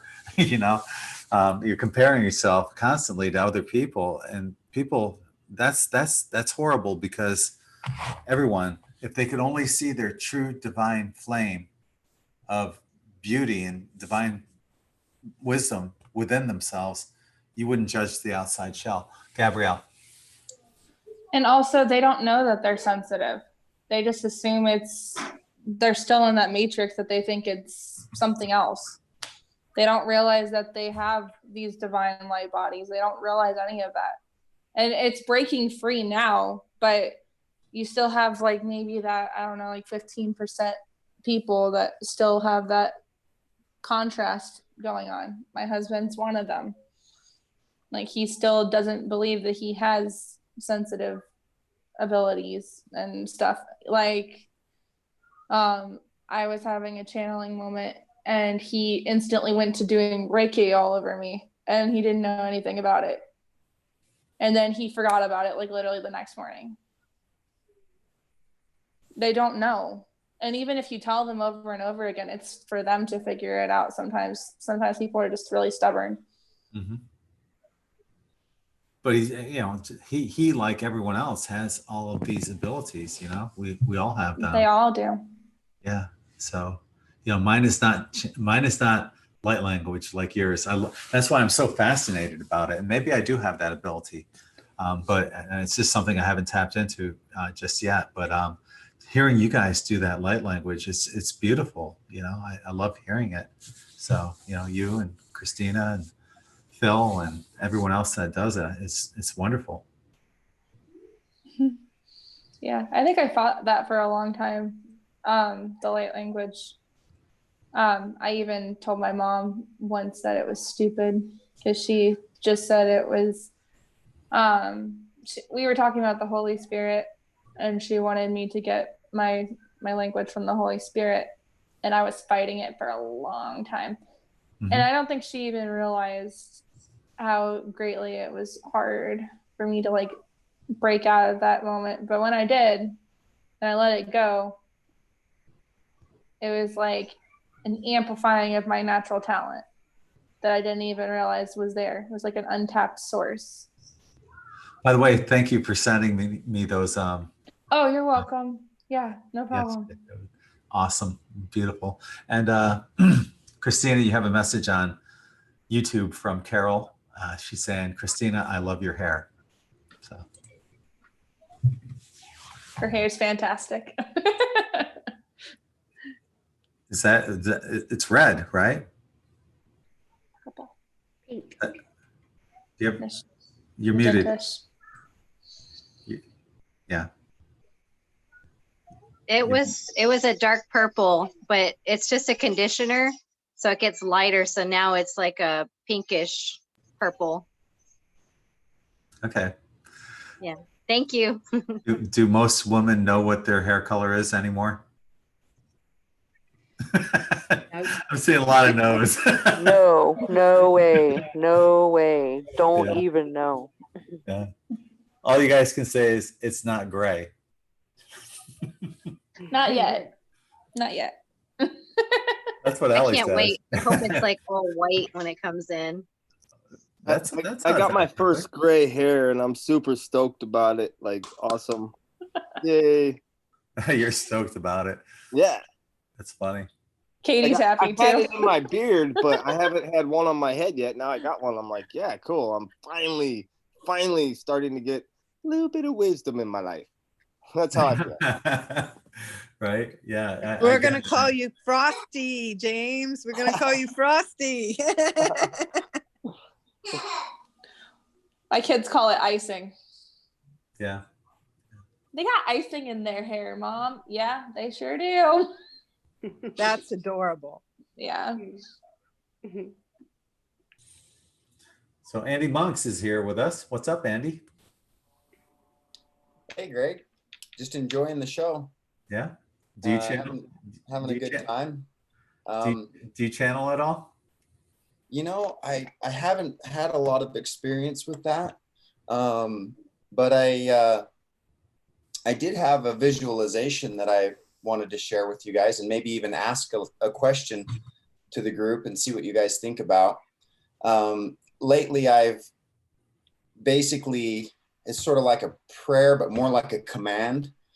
And it's like an activation. And what I've activated is what I call the DNA reflection sequence. It sounds kind of funny. I gave it a funny name, but the idea is that it's a sphere of protection from 5G or for that matter, any electromagnetic frequencies. And so what I've basically instructed my DNA matrix to do, in the sense of the fact that it's scalar and infinite, is the idea that if any frequencies have been sent and that I'm receiving that are sent with bad faith, with an intent to do harm, and damage, that it be returned to sender, equal in measure, not magnified, not reduced, just literally reflected. So that's why I call it DNA reflection sequence. It's a scalar field type protection. And then if any of the frequencies that I'm receiving are damaging and harmful, but were sent in a, let's say, accidental way or an unintentional or unconscious way, that my energy field merely just integrates it and unifies the light, basically returns it and unifies it and just reintegrates the light. So, you know, restores the harmful frequencies. So I'm playing with that concept and that idea. And I was kind of curious what you guys thought. Do you think that there's any, maybe like a blowback on a karma? Because like I say, I mean, I'm reflecting it back equal in measure as it was sent, and only if it was sent in bad faith. But where I'm coming from is that I feel like at this point in time, there's more than enough knowledge out there and awareness on the planet that those sort of things shouldn't be tolerated anymore. You know what I mean? So I've sort of drawn the line, and I know it's a little bit of a harsh thing. I know a lot of people are thinking more like, well, why not just integrate all of the light and restore it to love or whatever? But in my mind, it's more like a lesson needs to be learned. And maybe I'm judging and maybe I'm in the wrong there, but I was just kind of curious what you guys thought about that. And also I'm extending that to, I've extended that as a field of protection over the entire earth. And anybody that wants to participate in that is more than welcome to be a beneficiary of that, that field of protection. On YouTube, in the chat on YouTube, Carol is saying that she's done that, except she sends it back with love and light and healing. And if they don't want the love and light, it goes back to them. So, you know, and I've heard recently within the past couple of days, something similar to what you're talking about, the concerns of 5G. And there's this thought that if your frequency is high enough, it won't affect you one way or the other. So yeah, I'm curious what other people are thinking about this though. You know, Andy, first off, I just want to say I haven't talked to you since the first time we talked, before you even did your like hour-long teaching about the diet. So I want to thank you for that, because I'm not full fruitarian, but I'm about a half of all my food is fruit. I've cut out most dairy except for taking care of my grandma, so I've been eating Klondike bars with her, but whatever. You know, but you know, I did that once at the behest of a psychic. I set some protection around my house to mirror back at them what they were shooting at me, what they were firing at me, to just bounce back. But you know, I like what I've really learned lately. It's kind of like an extension from some stuff I learned from Katie. You know, it's like my bubble won't allow bullshit in. Whatever goes on outside of it has no effect on me. I don't care where it goes. Just don't. As for me, as for this house, I know who I serve. I know who I am. Fuck all that shit. I don't care if it goes back on, you know, actually, you know, more, I guess I would say I would pray for them, that maybe they're not somewhere, that they can get somewhere where they don't want to do that type of stuff or whatever, you know, I don't know. That's kind of where I'm at. I got a bubble, man, and whatever happens outside of it is not my business. I don't care. That's great. Thank you. I appreciate you sharing that. Andy, can I say something? You guys, can I interject? Please, yes, I would love to hear any ideas. There's different viewpoints about the transmutation process that we're both undergoing and that has gone, you know. And the transmutation process is, you know, part of the purging, cleaning, clearing that you're, you know, really, really into with the body. The transmutation process is the lessons that we get and the learning and growing. And sometimes we have things happen to us that, like, why did this happen? But it's part of our process. And it's a big process, you know, in it's life, in that it's lifelong. It's not, anyway, we can't relax it in the sense that, oh, I don't want to do that, in my viewpoint. So, and when we talk about transmutation, we talk about oneness and unity consciousness and going into the fifth dimension, and we talk about all that, that's all interconnected. You are an aspect of me, they are an aspect of me, and any energies and frequencies that are not for my best and highest good, I can transmute or send it back to the Holy Spirit, send it to the divine, because I don't know what to do with it, and ask for it to be taken care of. In other words, I can surrender it.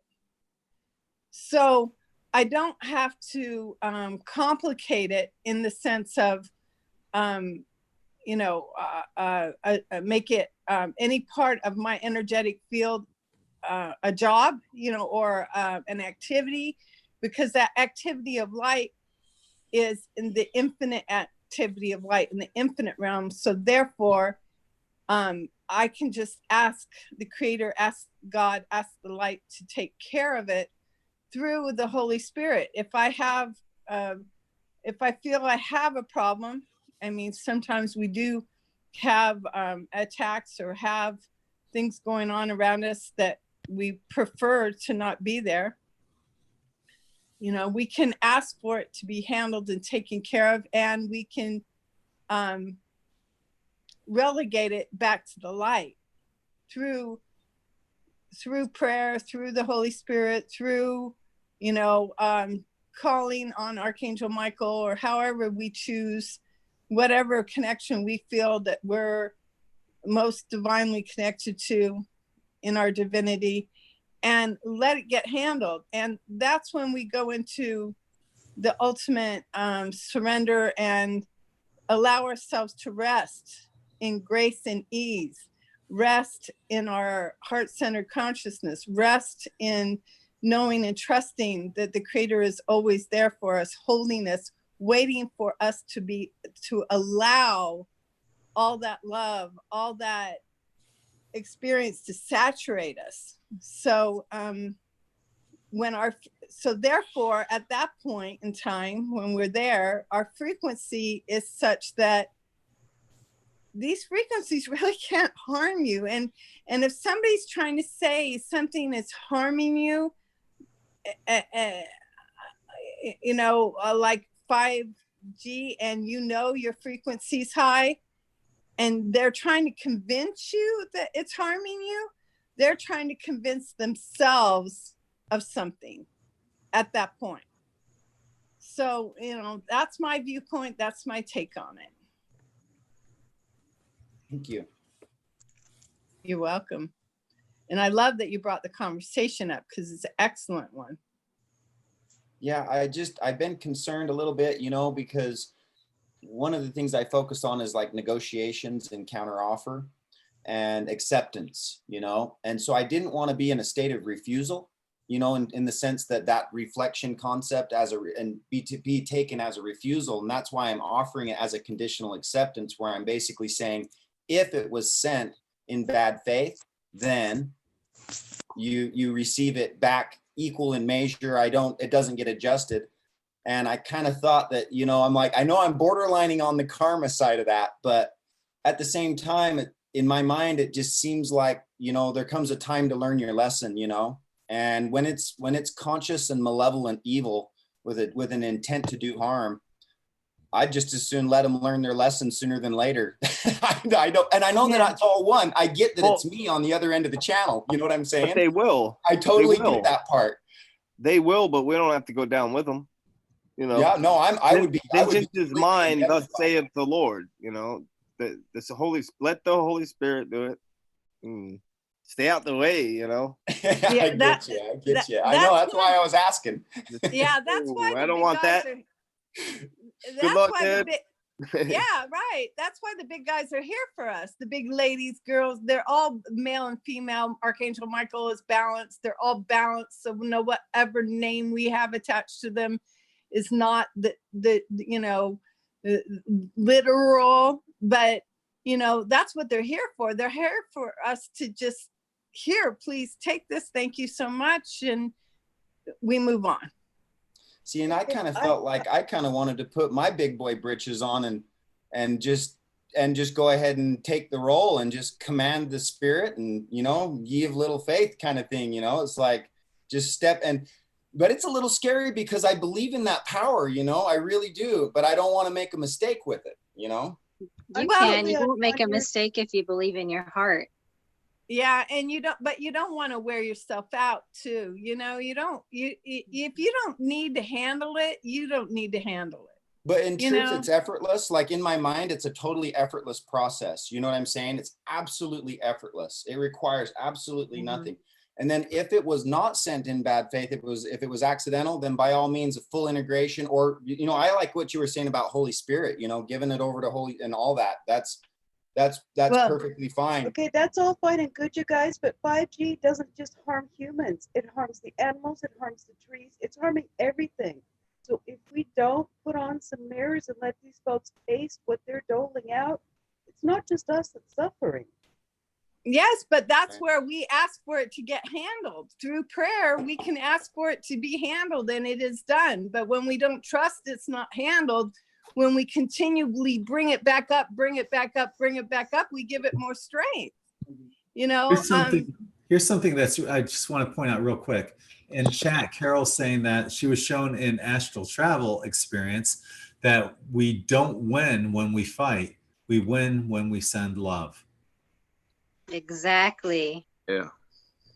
But isn't karma a loving thing? I mean, in all reality, at the end of the day, if you're kind of like eating your own medicine, is that not loving? I mean, it's part of the facet of creation that's built into it. And like I say, I mean, I just sort of see it like it's an effortless process. It doesn't take anything from, if anything, I'm charged up by it, because the harmful frequencies are reflected off effortlessly.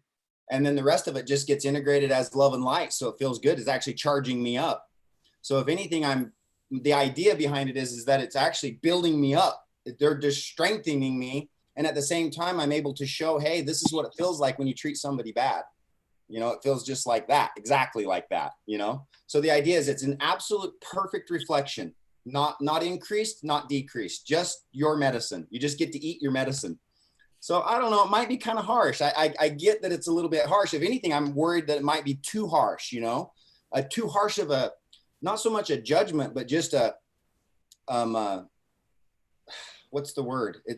I don't see it as unloving, at least not at this stage, and that's kind of, I was reaching out to you guys because I was like, I hope I'm on the right track here, but it's designed to protect the whole earth. The idea and the way that I did the prayer was that if any soul or any entity wants to be a beneficiary of the protection, it's open and it's free, it's like open source. It's free to everybody kind of thing.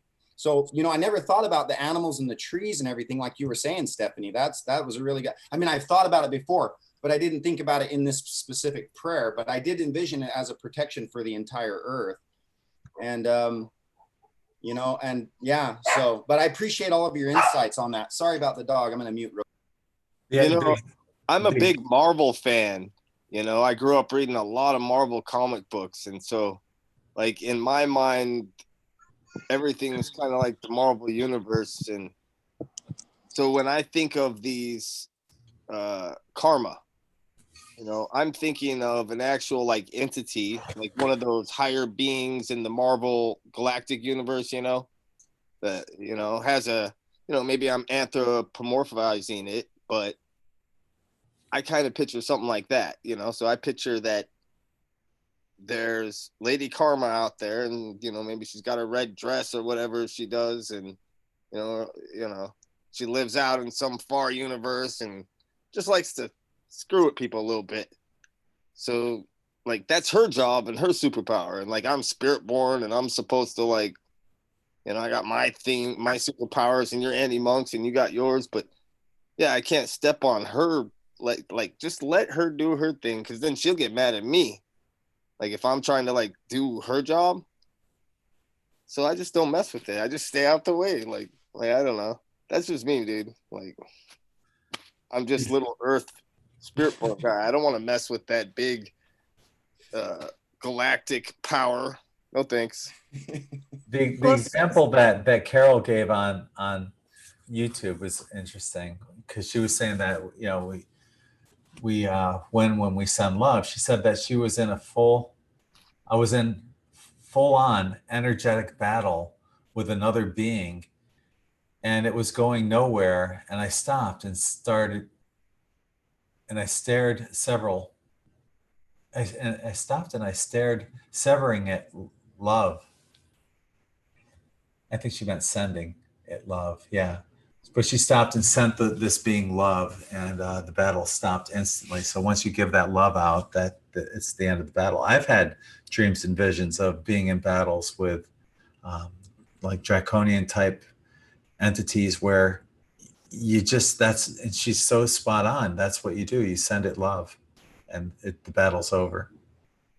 Yeah. And if you don't, you know, like what Greg said, if you don't, the other aspect or other perspective of this is we want to be in the flow.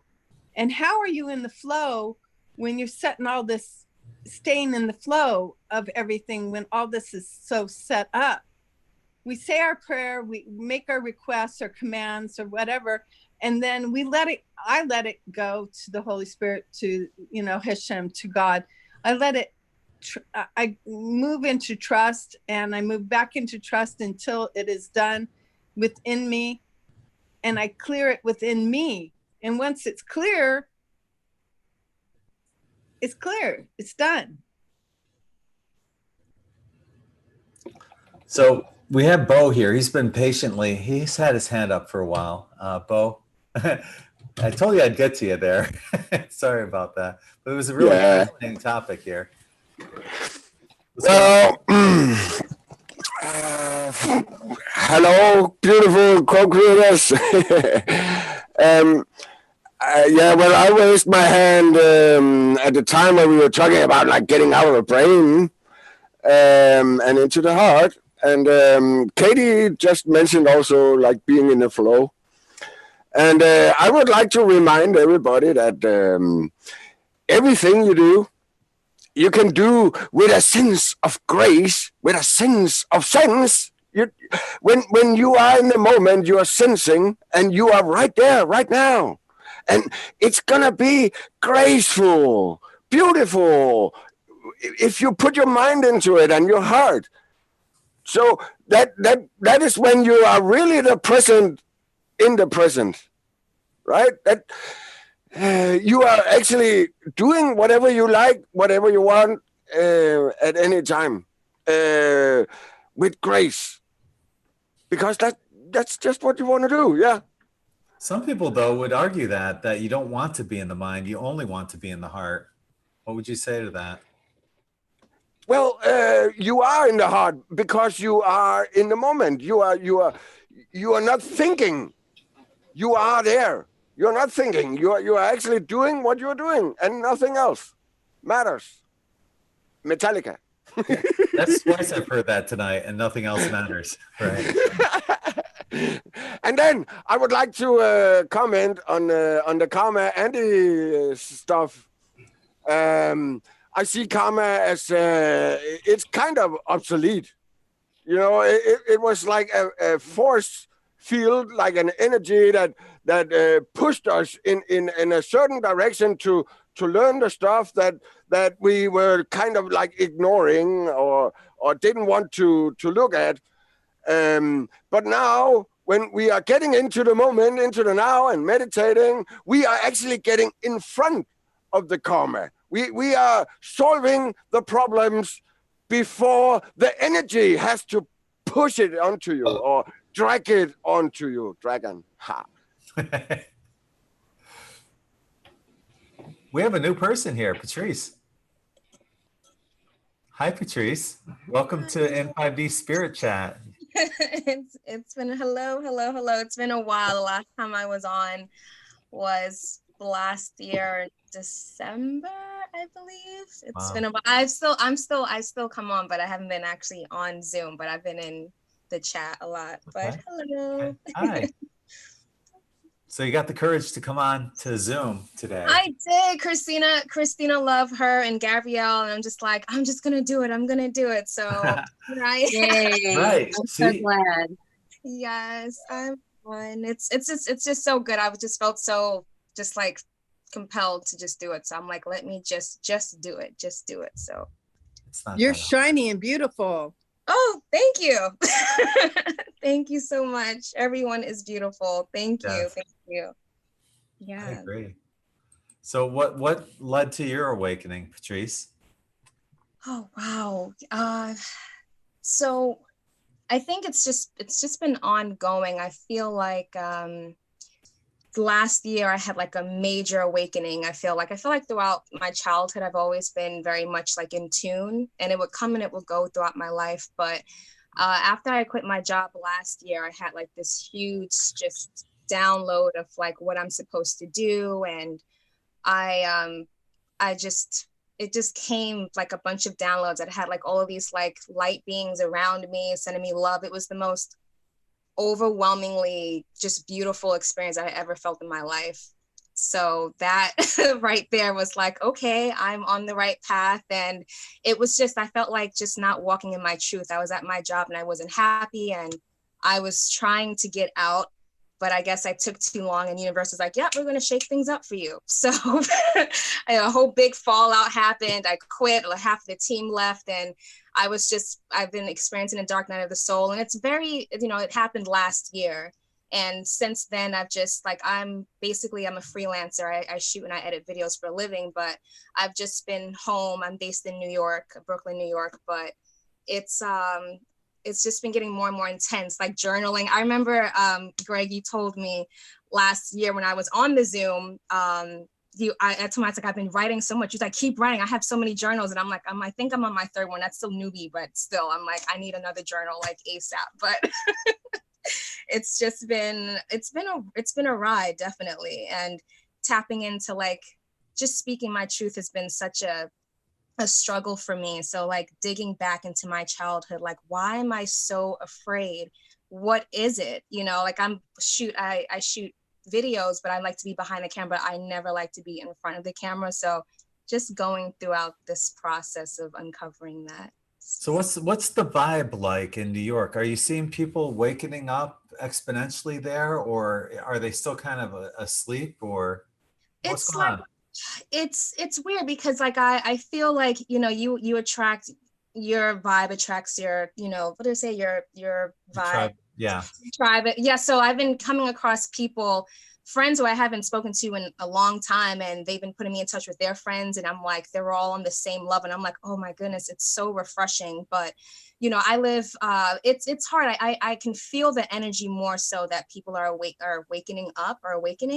So I can feel it more so than see it. I can just tell like when my energy is, my mother and my grandmother too, I could think they can feel it as well, but they're not on the level as I am, but everyone at their own pace. But I definitely think people are awakening a bit more. I can definitely feel it for sure. Because I myself, I've seen so many people that, in the past were afraid to stand in their own vibration of truth, love, and light. They were pretending to be what society expected them to be. And many of them will go to their graves never knowing who they truly are. But I'm finding now more and more people are saying, screw that. This is who I am, love me or hate me, it's exactly. Yeah, it's definitely been something like, I don't go on social media. I do, but like, I don't really post. And I think just more so being able to just express myself authentically. I think I just, whatever, if people are going to follow. If you're not, then you're not supposed to be, we're not on the same wavelength, but I do remember I posted a picture of myself and I wrote, how the world is going through a major shift right now. It was almost channeled, I was just writing the post, and I said, I'm just going to flow with it.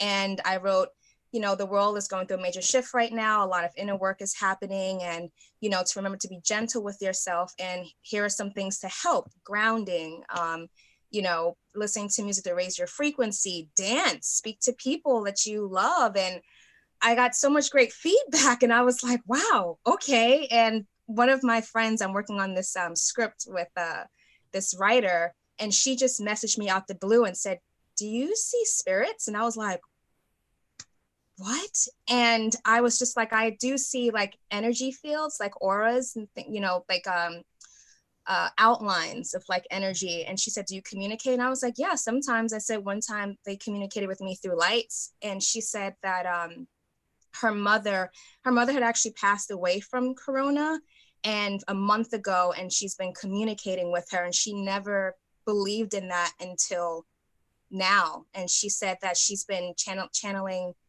just she's been hearing through like white noise her voice, just like, and then she's being told to document it. And I'm just like, wow. So once again, as people are, you know, they're waking up to the call. And so that was one. And then another friend messaged me saying, what does it mean when you hear a ring in your left ear? And I'm like, wow. And I heard, see, that's great. Now keep going, because people really do have questions, and a lot of people need help right now. So, you know, what you wrote sounds like something I could publish on In5D if you wanted me to. oh, Send okay. it to me. Yeah, send it to Okay. me on Facebook, or just send it on to my article at in5d.com. Okay.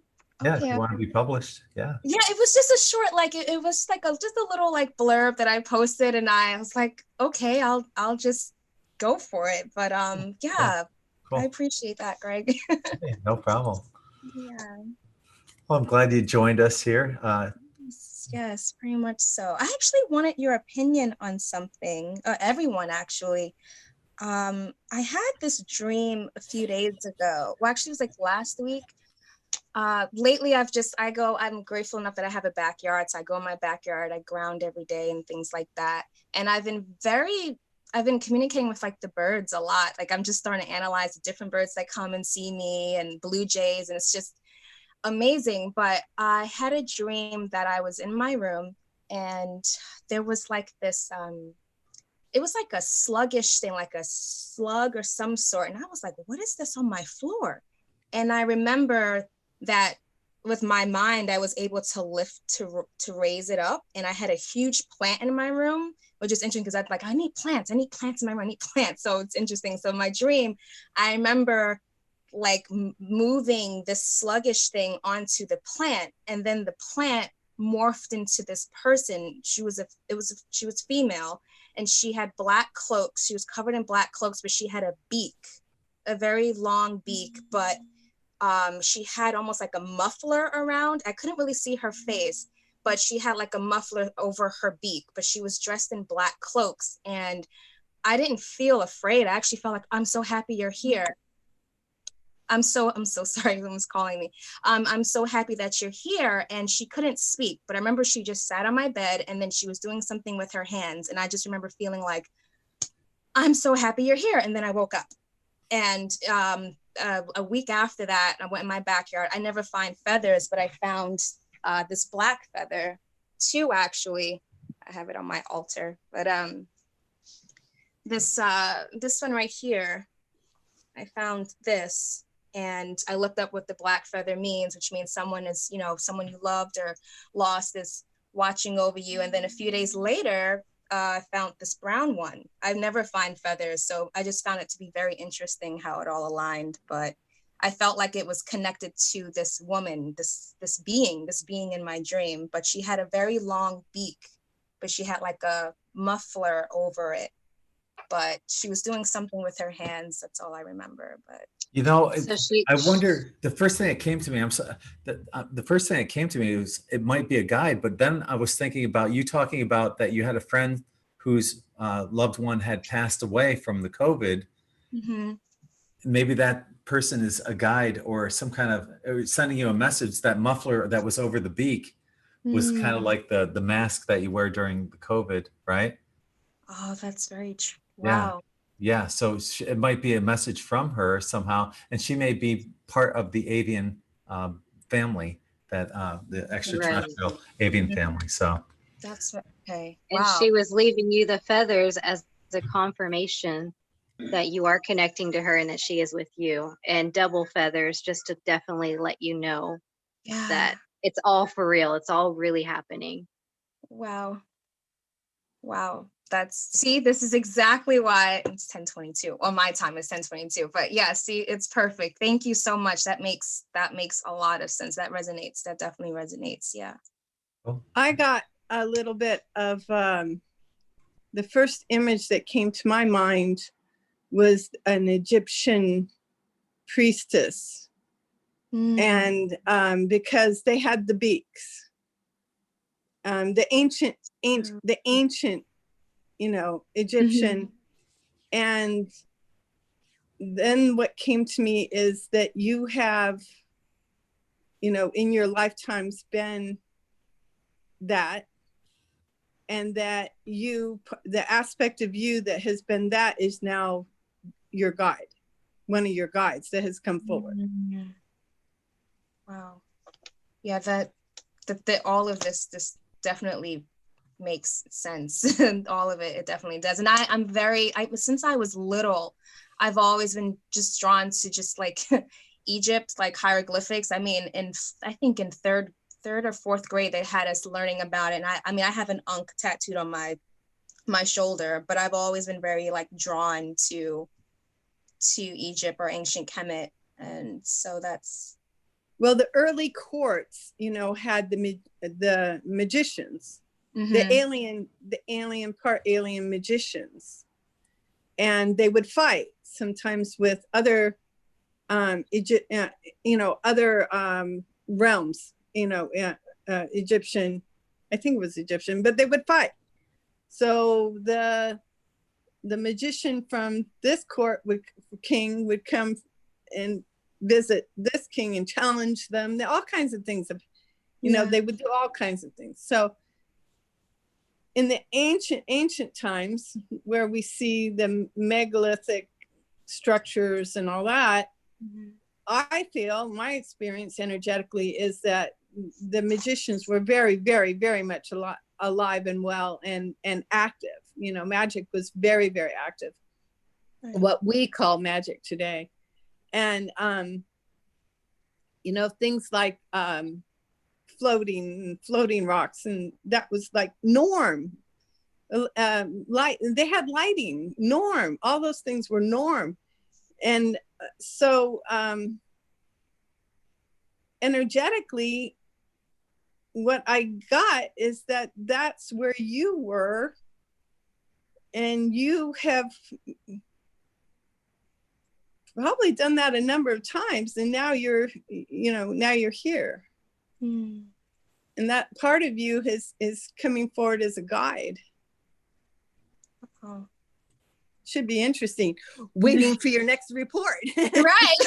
I will definitely keep everyone posted. Thank you so much. Thank you. So I saw Phil had his Ankh up. You were talking about the Ankh, and Phil was showing his. Oh, I didn't even see. Oh, yes. Yes, Phil. Yes. Can you hold it up? Yeah. Yes. I'm interested in the Egyptian pantheon too. Yes, that's beautiful.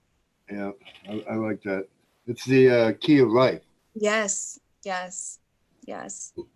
And just to throw something else out there to what you were saying about your dream, there's a triple goddess called the Morgan. She's a Celtic goddess or a fairy goddess. And she has three aspects, and one of them is called Baba, and Baba is a large crow. Oh, just okay. so that you'll know. Okay, I'm writing this down just so that let's look into it more. Thank you, Phil. Yeah, that's like B-A-B-A, Baba. B-A-B-A. Yeah, and I can't remember the other aspect of triple aspect of her. But yeah, that came to mind when you were talking about that. So I just thought I'd toss that out there. And then back to Spirit Born, your superhero Karma. She actually has a name. It's called Kali. Yeah, Kali is she's a bitch. badass, and you don't want to mess with her. I heard she's a know, bitch, you Phil. got something that needs done, and you don't want to be involved in it. You can just say, give it over to Kali, give her a shot of whiskey, and you're good. Let her take care of it. She knows how to deal karma out really well, really well. And I have never had any backlash on it. Though, you know, I try to keep my life really, I try to walk this straight and narrow nowadays. So Jenny, you've been awfully quiet over there. I've just been listening. I've just had a lot of energy going on today. So That fire element shirt looks awesome on you. thank you. Yeah. I did write something down when I believe Andy was talking. Mm-hmm. And it's actually readable. Normally you can't understand what I write. I write poetry. Normally I don't know where it comes from. Well, it comes from my higher self. I know that. But if you ask me to recite it later, I can normally not recite it. That's why I write it down. But the thing I got is, we are not the keepers of others. We are conduits of energy. If we reflect love, our source is love. When we see ourselves for our individuality, all other balances within itself. So I don't know. Where'd you get that? Did you channeled that, or? I just started writing it. Uh-huh. I can't tell you. I just like automatic writing. You weren't really thinking about it. It was just coming out. Yeah. That's pretty cool. That's really cool. Yeah. Oh, thank you, Jenny. That's wonderful. Thank you so much. Because I kind of understood what he was saying, and I kind of was half on, and that's what came. You know, we're our own individual selves. I understand giving love, but I was told to always return it back to to the earth, or source, for it to take care, versus us trying to evolve it to love or change it to love, if that makes sense. You know. Thank you very much. I really appreciate that. You're welcome. Hey, Greg, if I could, I would maybe offer a little bit of insight into, you know, since we're all dealing with, I know we're probably fatigued on the virus thing, but from the point of view of a fruitarian and a naturopath, this might be of value to everybody. You know how we hear that oxidation and oxidative stress causes viral loads? Something that I wanted to share, I'll do a screen share here real quick. When we look at a virus, can everybody see my screen okay? Yes. Okay. What's not often understood is what is a virus. And viral loads are caused by, and what the oxidative stress is essentially the cell is being burned. And so it's a lot like a blister. So viruses are vesicles. It's like a vesicle sac. It's a sac of fluid. And the cells are giving off the oxidative stress. So it's broken RNA, damaged DNA, misfolded proteins, damaged proteins, just toxicity, general toxicity. And so what's happening is the body is building these little vesicle sacs and releasing them just like blisters. So really a virus is just a free floating blister. And so when they say go kill the virus and stuff, it's just you. It's just a piece of you. And the reason that the body does this is because the interstitial spaces, which is the fluids around the cells, is already become toxic. And you could say, you know, acidic. Normally it's an acid load, but also radiation. That's why 5G, people that say that 5G causes viruses, they're not wrong. It's just that the issue is that most people have such a high level of acidosis that it doesn't take much radiation to add that little bit of extra burn to the cells to cause them to go viral. And so virus is a lot like pus. So when somebody is viral, they're just oozing, you know, they're just blistering. Like if you had a really bad sunburn and you had a ton of blisters all over you, that's what your cells look like. They're just blistering under the acid sky and the radiation sky. And so what the body does as a strategy to understand what's going on with it is that if the cell was to release that toxicity into its own fluids, it would just magnify the problem that it already had to begin with, which was that it was in an acidic environment that was already burning it. So it can't excrete directly into the interstitial spaces. It has to build basically what you would call a smart boat, or like a smart carrier. So these little phalanges that are on the vesicle sac basically are programmed to say, look, if I can't make it to the lymph node and get out of the body, then head for the lungs, basically, or the nose, or wherever the body can get rid of it. So they're like little lifeboats in a way. They're little cargo ships that are safely carrying away the oxidative stress from the cells. And the reason that they trigger in terms of what they call contagious is because what the body does is that if one cell is going to release like this, it's beneficial that a whole bunch, if not all of the cells, all do it together at the same time, so that you can have what you would call an event where you just cough it up or hack it up or blow it out. You know, it's millions of cells all at the same time releasing together so that you can have an event. You see what I'm saying? So when the point of why I wanted to share this was, when you're alkaline, I'll give you an example. When you're alkaline, you're eating lots of fruit, you're well hydrated, you've got lots of electrolytes, you're doing good that way. You have lots of antioxidants and that sort of thing. And you go under the sun, you'll get a suntan. But if you're really acidic and you go under the sun, you'll get a sunburn. And the exact same thing happens with the 5G. So this was just another perspective that I wanted to share with you guys on 5G was, so in the same way, if I go under a 5G radiation, let's say, field, and I'm acidic, I'm going to get a 5G burn, and I'll probably have some sort of a viral load to go with it. But if I'm alkaline, well, my theory is hopefully I'll get a 5G tan. Now, I don't want a 5G tan, but I'd rather have a 5G tan than a 5G burn. You see what I'm saying? And so I just kind of wanted to share the nature of what a viral load is, so that we could understand the importance of staying alkaline and staying hydrated and keeping our antioxidants up and stuff like that. That way you just don't go viral to begin with.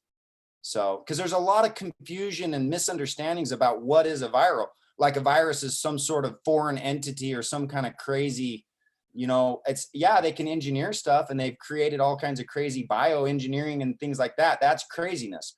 But the basic nature of a virus is it's just your body's strategy to safely remove oxidative stress. Excellent explanation, Andy.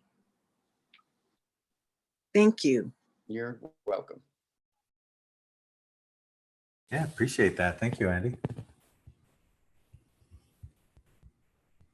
And I appreciate everybody's insights tonight as well. Thank you very much. That was actually helpful. I've been kind of struggling with that, and that was really helpful to get some insight. I was a little worried about my strategy, I as far as like the reflection sequence. So I'll have to do some meditation on that. Oh, Greg, by the way, would you want to weigh in on that? I don't know if I ever heard you say exactly. Do you think it's kind of crazy to do the reflection thing, or do you think that it's better to just stay with send the love and light and keep it simple? Send the love and light. That would be my recommendation. Yeah. Take the high road. Don't worry about, all this crap, because we've already won in the end. And, there's probably sealed indictments for anyone who's responsible for 5G. That's all going to be coming out. I wouldn't worry about it, honestly. Yeah. Yeah. You're welcome. So can I ask a question, Andy and Greg? I know, Greg, you were talking about the whole fruitarian diet. Mm-hmm. And and it's kind of funny, Andy's on here today, and I didn't know Andy because I'm new. I'm curious because I actually started looking yesterday into trying to go that way. Is there any recommendations? It's because I see two sides of it, and I just don't want to, I like to have a lot of input. That's kind of a Capricorn. We have to have a lot of information before we go forward. but then when we go, we're just going. So. Well, I can keep it real simple because I don't want to like, bore anybody that's maybe already heard some of this stuff. But the very simple approach to it is that you basically have a twofold equation. On the one hand, what you're wanting to do is avoid proteins generally, because proteins have an acid ash and they build up the acidity in the body and it's hard on the organs and stuff. Proteins are foreign antigens. All foreign proteins are antigens in the body and trigger an immune response. And we don't actually need protein. What we need is amino acids. And that's what protein is. Protein is a long chain, complex chain of amino acids. So ideally, you'll have mono amino acids coming in, and fruit is loaded with mono amino acids. So that's what you could say on the negative end of the pole or the acid end of the pole. On the alkaline end is the fruits. So when it comes to fruit, just to cue you straight to the best answer I've got is that berries are the king of the fruits. And fruits are the king of all alkaline foods. So vegetables are alkaline as well, but they're more complex to digest. You get into tripping insulin to digest glucose, whereas fructose does not trip insulin. So fructose is a more simple sugar. It's a superior sugar. So fruit is just superior, especially for us. The way we're built, we're frugivores by nature, in my opinion, and in the field that I come from, that's our stance on that. So if you look at it, it's sort of a twofold equation. You go as high on the fruits as you can, and you cut the proteins out, and that combination will start to detox you. You'll start to detox the kidneys. You'll start to detox and regenerate all of your organs and glands and adrenals and things like that. So that's the simplistic approach, is that you try to avoid the proteins as much as possible. We all kind of indulge here and there, but it's just what you do is you'll notice that as you reduce the proteins and go high on the fruits, you'll just start feeling better and better and better. The only exclusion to that is that as you go into detox symptoms, you can have cold and flu-like symptoms. You can have what we call healing crises, where your body will go back and regenerate old injuries. Like if you've had old broken bones and things like that, you still have trauma stored there. And then all of a sudden you'll be like reliving the old injury going, what's going on? And then all of a sudden the injury is better than ever. Once it heals, it's stronger and better than ever. So the body kind of does patchwork type healing. When you're not in a great state, it'll sort of scar it over and just hold it for a later day. Well, when you go high on the fruits, that's the later day. And so your body starts to regenerate, reconstruct, and rebuild. And a lot of that reconstruction can be a little bit uncomfortable, to be honest with you. So a lot of times people get a false idea about fruit. They say, oh, I eat the fruit, it makes me, I don't feel that good or something like that. They're just misunderstanding what's going on in terms of, so that would be the simplistic aspect of it, is it's just a twofold equation. Cut the proteins out, go as high on the fruits as possible. And when I say high on the fruits, I mean the percentage of your intake. In order to really get detox rolling, you need to be about 80 to 85 and even 90% fruit, and you'll start to see results. Will really start rolling in. Okay. And on the berries, a lot of people don't realize, but grapes are berries. And so like red grapes are a really good home base. Like when you could live for 6 months just on red grapes, no problem. We do it all the time. We'll put people on just red grapes. They'll have like stage 4 cancer, that kind of thing, and they'll just do fantastic. Their tumors will all start reducing down. I mean, basically, a lot of people don't realize it, but as soon as you open up your kidneys, you'll just pee tumors right out. You just pee them right out. It's not a problem. You just have to open up the kidneys. The kidneys get burnt and scarred and inflamed, and when that happens, you start peeing without peeing. If you know what I mean. You're just kind of peeing water. You're not actually filtering out the acids. So berries or grapes, and particularly dark red grapes, are a great starting point. And then you can build with other berries like blackberries, blueberries. You can even get into what I call super berries, where you get into aronia berries, lingonberries, saskatoons, huckleberries, things like that. When you start playing with these super berries, all of a sudden everything starts tripping on for you. And then, so anyway, that's. Thank you so much. Do you have a page, or do you have something? I don't have a web page at this time, but I would recommend checking out Dr. Morse, Morse. He's just got endless YouTube videos, so you can just go crazy with it. Thank you. You're welcome.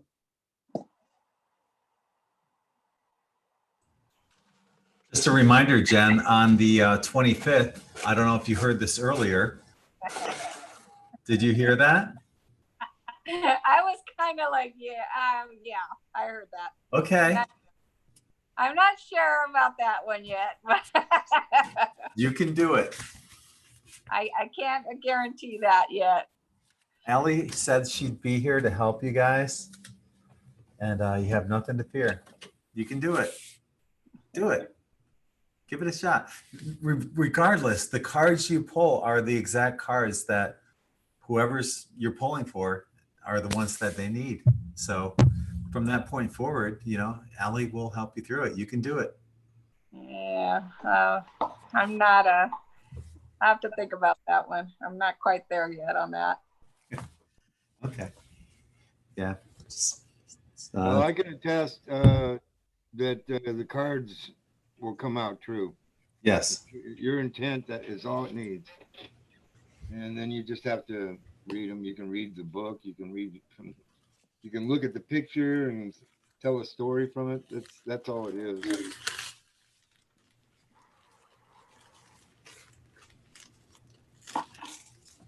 Don't be a big chicken.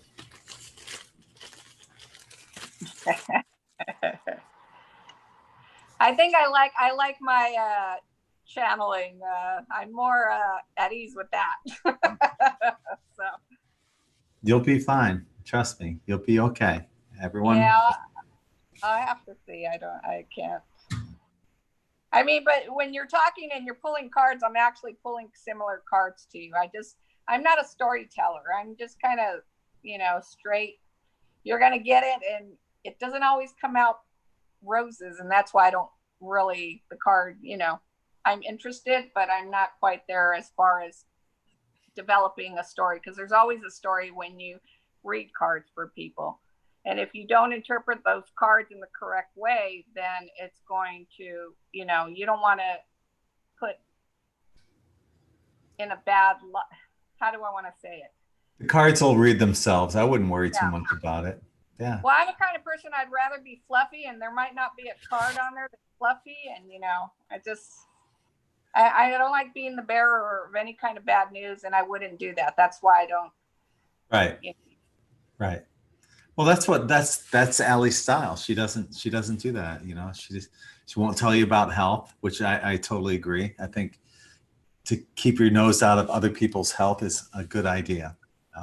Outside of that, you know, if she's giving a personal reading, she'll keep going and going and going until she gets that card that at least finishes up on something positive for you to work with. And you know, she's always optimistic anyway, just like most of us are here. So it's always going to be an optimistic. There's not a bad card in there. I used to think, you know, when I first started reading tarot cards, I thought death. I'm like, oh no, death is a great card to have. No, death is not a bad card. Not at all. It's the card. It's just telling you got some pruning to do. So it's all on how you kind of read that. The only one I see that is kind of bad is the devil, mostly because it's associated mostly with addiction, and you know that's temptation. You're not loving yourself. Yeah, could be temptation. You know, the devil made me do it, kind of thing. Yeah, and I really don't like that statement. I really hate it. Right. Well, the devil that made you do it was inside of you. Right. Right. Christina, you're going to be here Monday, right?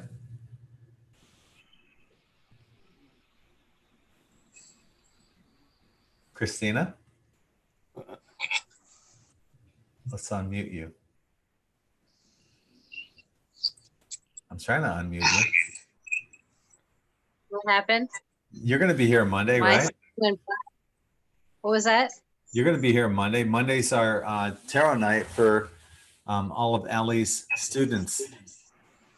Yes. If everyone's coming, I'm coming. Good. And I will trust that whatever happens,